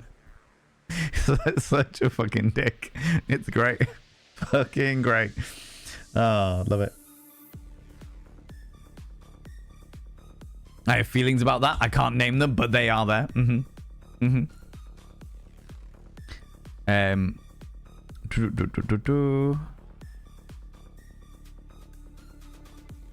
Other men with salt and pepper, always have since my 20s. Yeah. I know an awful lot of people that usually when it comes to attraction towards men, there is an aesthetic, the older aesthetic, where it's just like getting into the graying years, the salt and pepper going on, that is very, very universally enjoyed, you know. That's the essence. Mallory Rose sauce. Oh lordy. You tweet to get a free smolder unlocked to just wait for Valen to let his guard down, then ask to see his grey spot. I mean, it's not untrue. It's not untrue. You know, pretty much didn't quite have the same tanginess that the Marine Rose has. Oh, interesting. I'm not an experimental person with sauces, it has to be said. Why scry when I can just log on to Twitch? Exactly. And then you get my undivided attention as well. Dedicated to chat. Do you know what I mean? Dedicated to chat. Far less effort. This is true. Exactly. Right? Why connect to the fucking ley lines when you can just press twitch.tv/Valen Vane? Do you know what I mean? And if I'm not live, then you can check me out on the VODs and Vanity YouTube channel. Yeah, just throwing it out there like a business card in an orgy. That's why I keep seeing you in my dishwasher. It's true. It's true. That's the exact reason, yeah. It's Kimberly Lemon. I'm just vaguely surprised that they tried to make it out that like they've come out with something new. Oh, okay. I see. I see. Because you stream on OnlyFans. I don't stream on OnlyFans, Biohazard. And I can tell you right now that I will not be returning to the wonderful world of OnlyFans. For those people that don't know, I use a thing called I have a thing called the Questionable Game Emporium, where I play the most questionable of questionable games from a sex education point of view. We play not safe for work games. And my plan was to originally be on both Fansly and OnlyFans. That was the plan. To review these games, play these games for the enjoyment of individuals on both of those. And then OnlyFans did a really weird thing. Because the games that I play are all manner of different games. You know? Weird things! Exactly, Miss Uki. Can I get a shout out for Miss Uki, please? I'd really appreciate that. I can't wait to see you in a few days, Miss Uki. I'm gonna come over, and then I'm gonna look at you in a kind of, are you a huggy kind of person? Are you in a huggy kind of mood? And then when you look at me and scream, I'm going to assume that is a yes. I'm going to give you the biggest squidgins. It's true. It's true. Friends, go check out Mizuki. Mizuki's a fucking glorious individual. A quirky human being of gothic variety. They play franchises. Entire franchises of spooky games. They're beautiful and glorious. Kind. Mizuki! The glorious Max Wattage has gifted you a cheeky little sub. I will inscribe your name upon the Mirror Vein. Not this one, though, because it's fucking full. But I will inscribe your name upon the Mirror Vein. By having your name upon the Mirror Vein, it means you get access to my personal Snapchat. Not a bum Snapchat, you cheeky devil. And, of course, you get access to all the sexy little emotes. But the most important thing, you've got to roll over every morning, look in the mirror and go, God, do I look rough. But God damn, do I make rough look good. Ooh, sexy. Ooh, yes, meow, you know? Yeah, now. Yes, it's going to be great. It's going to be wonderful and spectacular and glorious. That is my job over the next couple of days, is to work out exactly what I'm doing so that I can post it out and people can know where I'm at and what's happening, you know? Filthy goblin noises if Valen attempts to edit a video. Basically, yeah. You know, it's a straight up thing. Editing like a prawn. Fit, right? Fit. Going to write my crush's name on a mirror and flash it. There you go. Perfect. Perfect. What more do you need, right? Yeah, but back to it, Biohazard. I uploaded all of the Questionable Game Emporium stuff to OnlyFans and Fansly. And no issues on Fansly at all. Putting that stuff up there and literally playing the games and playing, like I said, there are a variety of different games where it comes to like monsters and aliens and different dudes and ladies and non-binary pals and heterosexual and homosexual and everything. I do my best to try and play as much as possible, you know? I do find it very, very interesting, as a complete aside, that LGBTQIA games are more expensive than heterosexual games, which I always find very, very interesting. Anyway, yeah, I uploaded the videos of a game called Zetria, to both websites. And no issues on Fansly at all. And in Zetria, you are a female soldier who's running around trying to save scientists. And in the process of saving the scientists, you also have the opportunity to sample the weird alien experiments that are there. So it's consensual. You go in, you're like, cool, I like this strange tentacly thing. I'm going to get on board it. I'm going to let it make me airtight. You know? Perfectly fine on Fansly, and it all got deleted off of OnlyFans, and I got a warning off of OnlyFans for that content, and I was like, huh? What? What? I don't understand. What? This makes no fucking sense. Well, according to OnlyFans, sex with aliens and sex with monsters is considered bestiality. So a 2D character having consensual sex with a completely imaginary creature is said to be bestiality. I was like, well, okay, that's a thing. That's a thing. All right, okay, fair enough. Too spicy. That is it. Too spicy. They just can't handle this level of spice. I am like a medium Nando's, and they can't deal with it. They can't deal with it. Mersuits are allowed, clearly. Maybe. Who knows? I wonder if it would also be considered bestiality if they particularly had a very hairy individual that was on there. Do you know what I mean? I don't know. It might well do. It might well do. They have a very obscure view of what they consider to be that way, you know? Glorious pants they are. They are indeed. I've got quite a lot of them. I might want to take some to TwitchCon, actually. Filthy goblin noises accompanying the tapping of keyboards and clicking of the mouse. Valen is hunched over, editing videos. You know it. You know it. Did you give Bio a sock? No, I gave him a dildo. I mean, what? What are you saying? What? What? What? What are you saying? What? You don't have the freedom dildo. I took that back off you. You don't deserve it. You don't deserve it. The trousers alone are illegal in 64 jurisdictions. I mean, they are pretty fucking loud. They are pretty fucking loud. Tissues full of Gaviscon. You know it. You know it. Many tissues of Gaviscon everywhere. Like a very crunchy mattress. Crunchy, Val. Crunchy. Why did you go with the word crunchy? That is bold. Wow. That happened. That's the thing. Unfortunately, the false teeth are what giving me the lisp. Oh, I see. Where it fits in, it goes part of the top inside my mouth. So it affects where my tongue moves when I speak.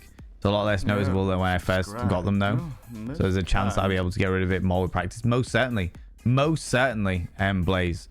I think a lot of it does come with, like, use and getting used to it. Your mouth relearning the new way that it's all put together and what have you. Bilky Pork, thank you so very much for gifting a sub to Crunchy Mattress. Crunchy Mattress, I will inscribe your name upon the mirror vein. By having your name upon the mirror vein, it means you get access to my personal Snapchat, not a bum Snapchat, you cheeky devil. And of course, you get access to all the sexy little emotes. But the most important thing is you go roll over every morning, look in the mirror, and go, God, I look rough. But goddamn, do I make rough look good? Ooh, sexy. Ooh, yes, meow. You know? You know? Misuki's gonna steal you away. Misuki doesn't want you, Biohazard. Oh, pull the other one. Oh, good lord. Not a chance. Not a chance. And if there's any hint of her that's like, maybe it's because she doesn't know you yet, all right? As soon as she gets to know you, she'll be like, oh, God, no. What? You know? You know? Give Van a mirror with a camera and he puts it in a boring place like the laundry room. Maybe. Yeah, maybe. All the mirrors just go in this room, apart from like 3 upstairs. But they're specifically for specific angles. You know what I mean? Do what happened when I had braces and also when my mum got a bridge. She's speaking normally again. Oh, that's good. So it literally just is like a getting used to it thing. Same to you. It feels so real now. Yeah, I have got all of my stuff printed out. I just need to start like packing my bag and stuff. You know. Now that I've got the camera, the most important things are getting the camera so that I can video the YouTube video that I've committed to of the event, and the condom business cards. Those are all ready, and now it's just a case of working out what I'm gonna wear. Not only for TwitchCon, but also for like the few days I'm staying in Europe afterwards to visit friends. You know. Excuse me. Get to see you this weekend. Yeah, Finley. It's gonna be good. It's gonna be good. It's gonna be good. Give massive Y shape for the invite of Squeeze. I'm on board it. Like this. I will take that as a giant V. And I'll be like, Mizuki is representing my brand. You know? I was really showing that I'm still struggling with eating with these false teeth as well.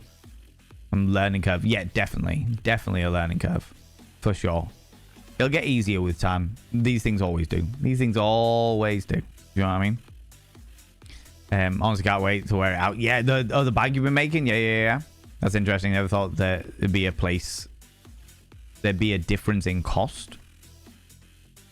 Today I learned. Oh, right. Yeah. In thing, yeah. Must really hate furries. Well, it needs to be said. It needs to be said. Also, how you doing, Alexander? What are you doing? Can I get a shout out for Alexander Bot, please? I'd really appreciate it. It needs to be said that not all furries are into the furry kink. Just because someone's a furry doesn't mean that they like to fuck in their fursuit, okay?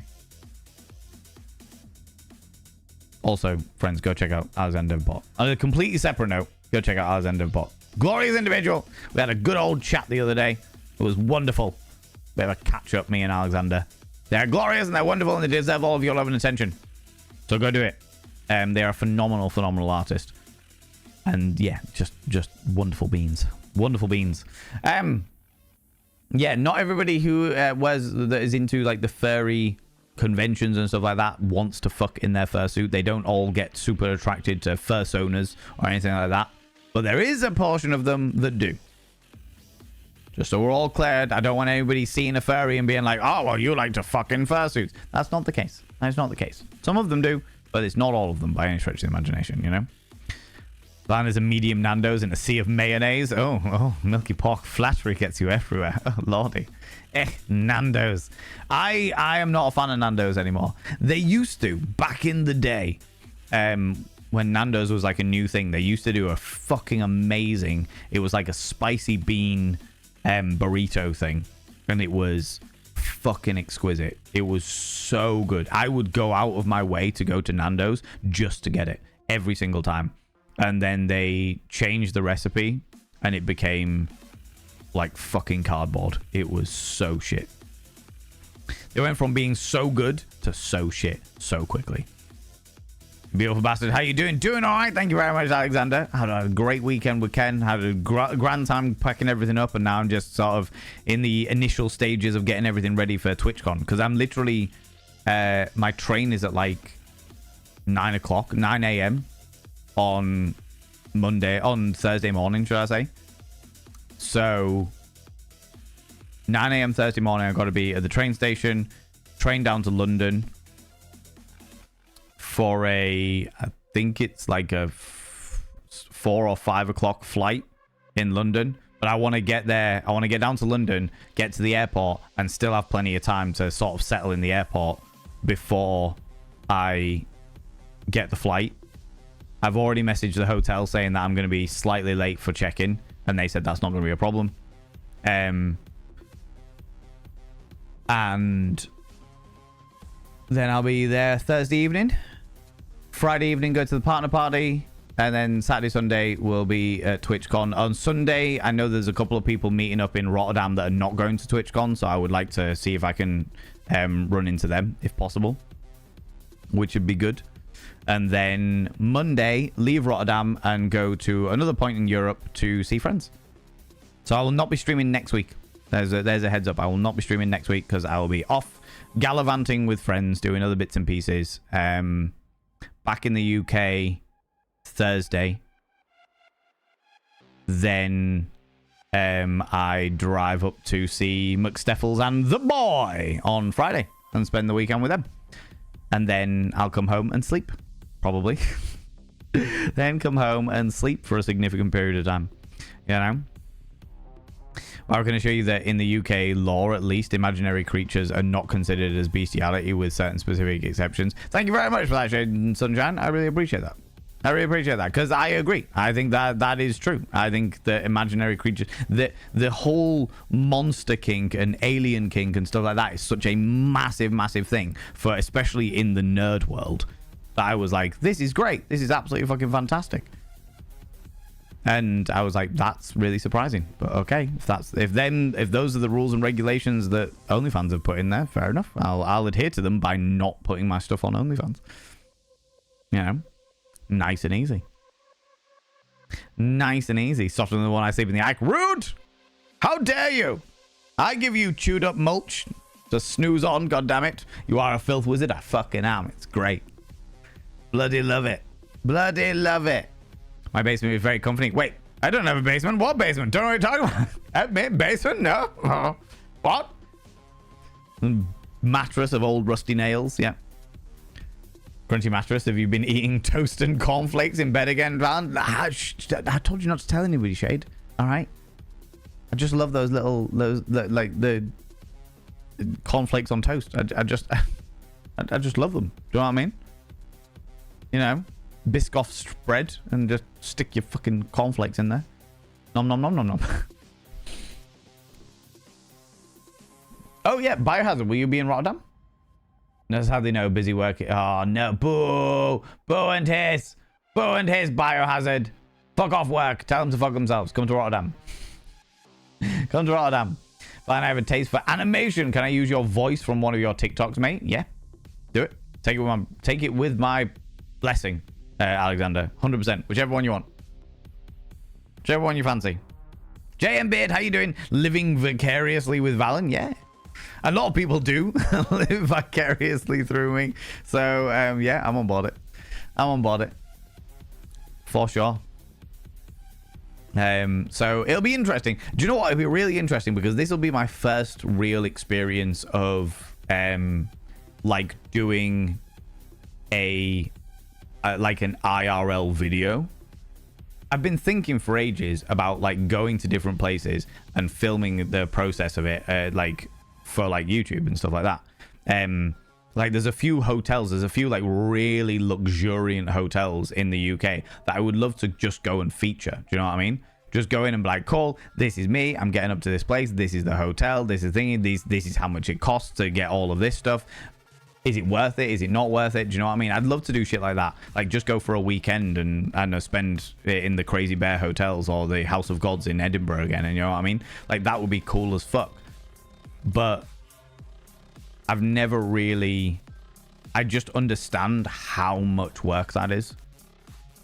To go get all of the main footage, all of the B-roll, and then edit it all. And find all of the background music and shit like that. It's just so much fucking work. So I would love to do it at a stage where I can afford somebody else to edit it. But this will be my first real experience in making an actual IRL style video for YouTube. Which I'll be quite excited about, to be honest with you, you know. That's very true. As once a furry, I can speak for that. It's just just like the floofy characters. The suits are so cute. Yeah, exactly. You know. Want to see you a video at the event? Yeah. So I'll be very careful about what I film because I don't. I want to actually enjoy the event and not just be constantly thinking about like fucking content. But I will try and film what I can. Do you know what I mean? I will try and film what I can. It's going to be interesting because I've got like a shotgun microphone as opposed to... I would like to use the... So I've got these little Rode microphones, which is what a lot of people use.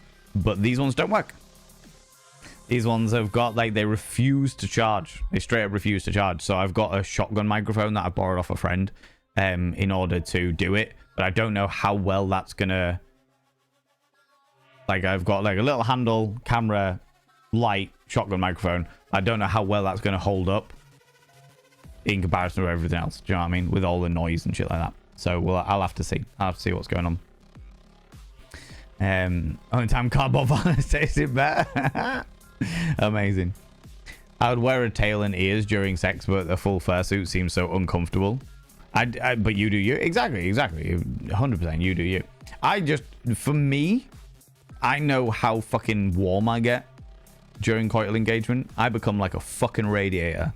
So the idea of doing it in a fursuit is unnerving to me, just because I know how much I'd fucking sweat.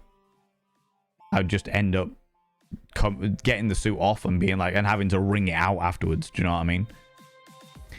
A week off, a stroll around the attic then? Yeah, exactly. You can walk round and round in circles. Just don't wear a hole in the floor, please. Biohazard, goddammit. All right. All right. For people going to the TwitchCon, the Dutch government are testing their alert system on Monday following TwitchCon, so be prepared. Thank you very much, Zeebs. Yes, I have been alerted by my friends over there that is happening. But yes, if you are going to TwitchCon, on the Monday, they are testing their national alert system. So if you hear fucking alarms, don't panic. It is a test. You know? Hey, Lizana, how's it going? Hello to all the not cult of Vane. What do you mean, not cult? We are definitely a cult. I'm not ashamed to say it, Elizana. All these other communities, they're like, oh, we're not a cult, we're not a cult. I'm like, we're a fucking cult. The cult of Vane. You will indulge in your vanity, you fucks. Right? Just a sex dungeon. Not quite as sexy, but perfectly place to store my dolls. I love it. I love it. Why you know it. I need to fix that. I don't know what went wrong with it, Sembar, but the counter just doesn't count. It's refusing to count. You know? It's the breakfast version of a crisp sarnie. Oh god, whoa. Well, that's unnerved me. That has unnerved me.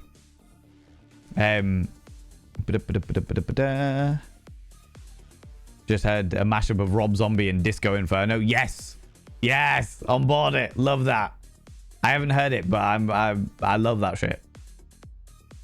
Oh. Some of the mashups they're coming out with these days are fucking hilarious. I love it, and they work so well. Well, I found your dropped cornflake down here. Score! I will eat it tonight. You will eat well with my dropped cornflake. Take that. Enjoy my old, slightly soft cornflake. Yes. Elizana coming in with the 7 streams in a row you've been streaking through here. Good lord, you cheeky devil. That's bloody outrageous. It's cold and dark outside now. How dare you streak all over, you know? Speaking of which, I've still got washing outside. I hope it hasn't rained. You've not lived. Crisp Sarnie's a top tier snackage. You haven't had a crisp Sarnie? To the point where Walkers, I think they're called Lays elsewhere in the world, have recently run ads showing people doing it. Oh yeah. Bit of bread. Spread of your variety. Butter, margarine, whatever. Entire bag of crisps. Chips, if you're in America. Sandwich. Nom nom nom nom nom nom nom nom. Fucking exquisite. I'm also quite partial to a hula hoop sandwich, which people in the UK is a hit or miss. It's a hit or miss for many people. They don't like the fact that the hula hoops can roll out. You know what I mean? Sounds like kitchen dares we did in our pre-teens. Oh no, it's a staple better that I will in my life now. I will have a crisp sandwich. Fucking great. Okay, I am now gonna have to tomorrow when I go out and go to the bank and deposit all of the fucking Kumbola money. I'm gonna have to get some crisps and now have a crisp sandwich. That is the thing. Oh, the Kumbola, by the way, friends, I was given 3 crates of sex toys from the 1990s and 2000s, and we did a tombola. So we put a load of raffle tickets on the thingies, anything ending in a 6 or a 9, and somebody could pay £2 for a ticket or £10 for 6 tickets. And if anything ended in a 6 or 9, they won a prize. Anything that ended in a 0 got a sweetie, because everyone likes to end the day in a good O. And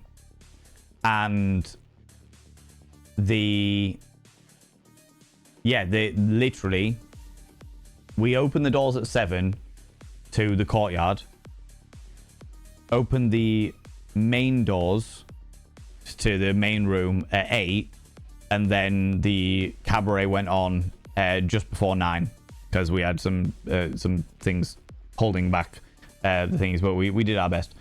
Anyway, I would say that a good third to a half of all of the tombola, the cumbola as we called it,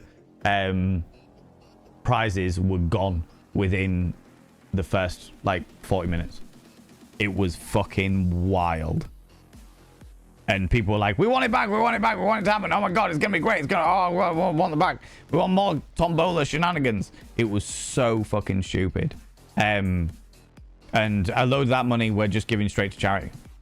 Once I've deposited it all in the bank, and I can total it all up, work out exactly how much we made on the card machine, how much we made on the tombola itself, and get all that sorted, I'll be able to properly work out exactly how much we're giving straight to the Survivors Trust, because we got all of the products for free. I'm not gonna keep all that money for myself.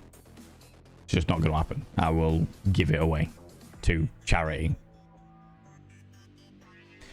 Even if you do end up recording a voiceover afterwards, it doesn't if it doesn't work out, it's still accomplishing an IRL video. No, that's true. That is true, Mizuki. I can definitely film a whole load of stuff, and if the audio doesn't work out, I can always go back and record over it for sure. Do voiceovers and shit. That is a radiator, even with all the banging noises at night, you know it. Yeah, if you're not making banging noises at night, if you're not clanging about the place, what's the fucking point? You know? Boudoir clanging. Even my partial first shoot, I sweat buckets. Yeah, there you see. Monday, 12 noon sharp. Oh, cool. Right, okay, cool. Thank you very much for letting us know. Air raid alarms and mobile phones alarms. Will it do it on our mobile phones? Thank you very much, Biohazard, for putting the Survivors Trust website out there. Yes, that is the exact charity that we'll be spotting. The exact charity. Colt, one of us. Yeah, will the A-Raid shout, will the phone alarms go off for non-EU people or non-Dutch people? No idea. They might, since you're on our networks. That's fair. That is fair. Okay.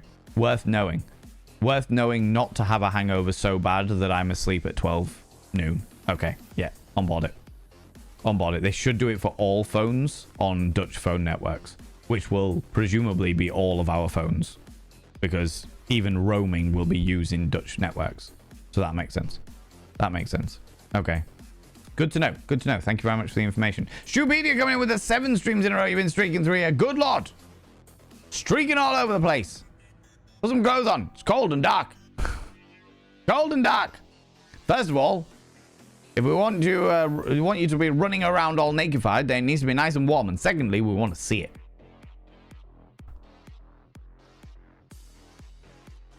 You know? Evil Marksman, how you doing? How's it going? My manager wants to put me on a 4-week competency plan for customer surveys, but joke's on them. I've also taken their advice and took all the day's holiday, destroying their plans till I get back. That's amazing. That's actually amazing. I love that for you. I genuinely love that for you. What a fantastic concept. Oh, you want to put me? Yeah, that's fine. I'll do that. That's not a problem. Oh, by the way, I'm on holiday. Nah. Bye. I think my favorite mashup is still the Thunderbuster by Wax Audio and Thunderstruck by AC/DC, mixed with a bit of Ghostbusters. What was the one I heard earlier today? It was Rage Against the Machine and Mambo No. 5, with a weird bit of I think it was drowning pool in there as well, which was fun. McCain's for the best crisp sandwich, in my opinion. I'm a Walker's person. I prefer Walker's. I like McCain's. They're all right, but I find McCain's can be a little bit too oily sometimes. It can be a bit too greasy. Hula hoop sandwiches are amazing. I could not agree more. White bread, butter, crisps. Yes, please. Must be a plain salted. I will at a stretch take salt and vinegar. I've been so bad today. I had a bag of crisps chips and some chocolate. I'm a bad girl. I don't feel like having real food. Then don't have real food. It's all right to have a bad... It's all right to eat badly for a day, for 70. It's all right to be in a situation where you're like, do you know what? Today is going to be one of those days that I'm just going to eat shite. And that's okay. No? That's all right. That's all right. The mashups on your TikTok, I will have to give it a check out. Thank you very much, Wonder Gribble. You pop up on my FYP relatively regularly as well, so I might even just stumble across it. Pixie showed me their new accessory lanyard. Made me laugh anyway. Fucking lanyards. Going back into that conversation, Lunacon. Which is one-sided weighted dryer. No. It was like old fucking sex toys. Real old sex toys. So, and like the funny thing was that people were coming in because, like I said, Ken brings in people from all ages. So many people literally came into the Kumbola and were just like, fucking hell, I haven't seen this shit. There was like so much nostalgia going on. It's like, oh my god, I haven't seen shit like this for fucking years. What the fuck, you know? It was wild. People were living for it. I've never seen anything like it. I've never seen anything like it for a fucking tombola. It's just mad. Fucking mad shit. Maybe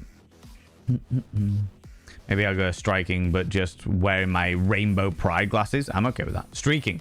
Go streaking, just wearing your rainbow pride glasses. I'm on board that. But again, you can't do it at the moment because it's too dark. You wear your rainbow pride glasses, you'll walk into a lamppost or something. Do you know what I mean? Trousers are overrated.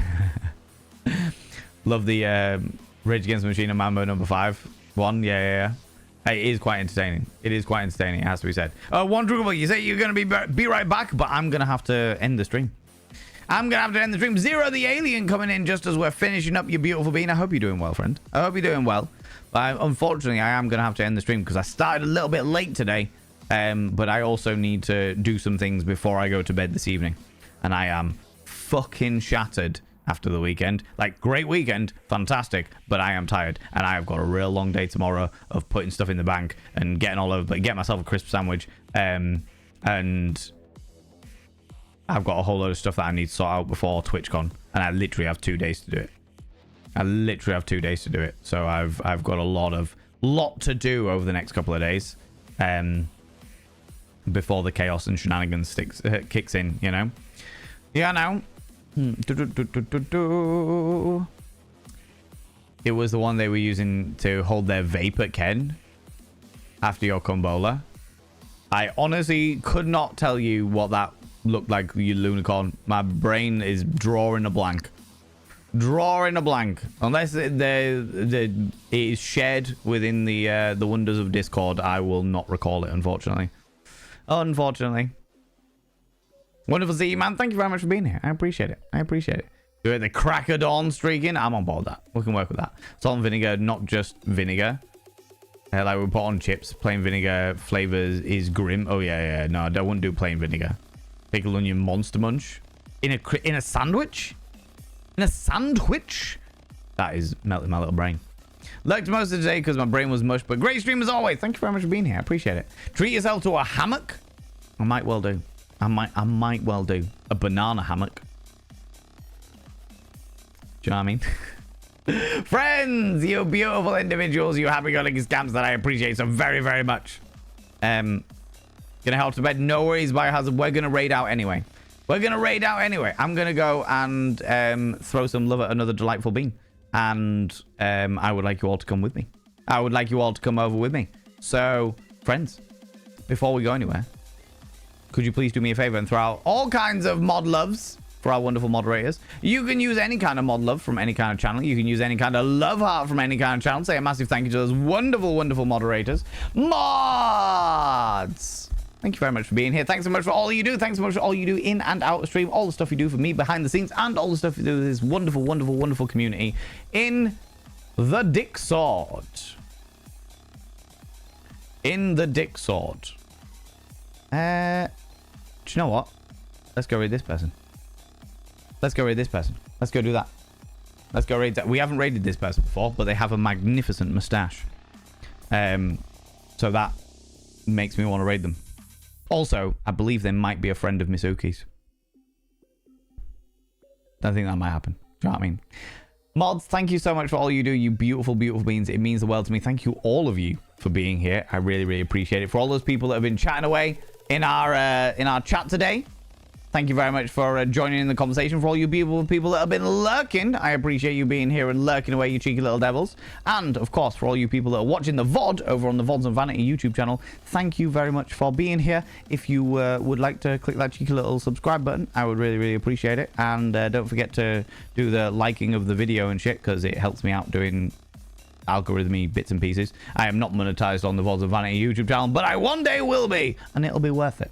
It'll be worth it, all right? Friends, if you can stick around for the raid, even if it's on like 5-10 minutes, I would really, really appreciate it just to go throw some love at another delightful individual. This is somebody completely new, and you never know. You may get in there and be like, my God, this individual is absolutely fucking preposterous. I can't wait to see more of their content. They might be well up your stream to the point where they're tickling the back of your throat. Oh, wow. Really? Really? Really? Wolfex, how you doing, you beautiful being? Friends, we're going to go raid Carlton the Welsh. We're going to go raid Carlton the Welsh, who always has a magnificent, magnificent moustache. They are a happy-go-lucky scamp of an individual. Like I said, I believe that they are a good friend of Miss Uki's. And I know that they're also a good friend of that Tourette's gamer. Chaos, shenanigans, preposterousness, and I'm hoping that they're also going to be at TwitchCon, so I get to go and meet them in person, you know? Like I said, if you can stick around for the raid, even if it's only 5-10 minutes, I'd really, really appreciate it, just to go throw some love at a new person. You may find that this person is absolutely fucking exquisite and glorious, and is entirely your cup of tea.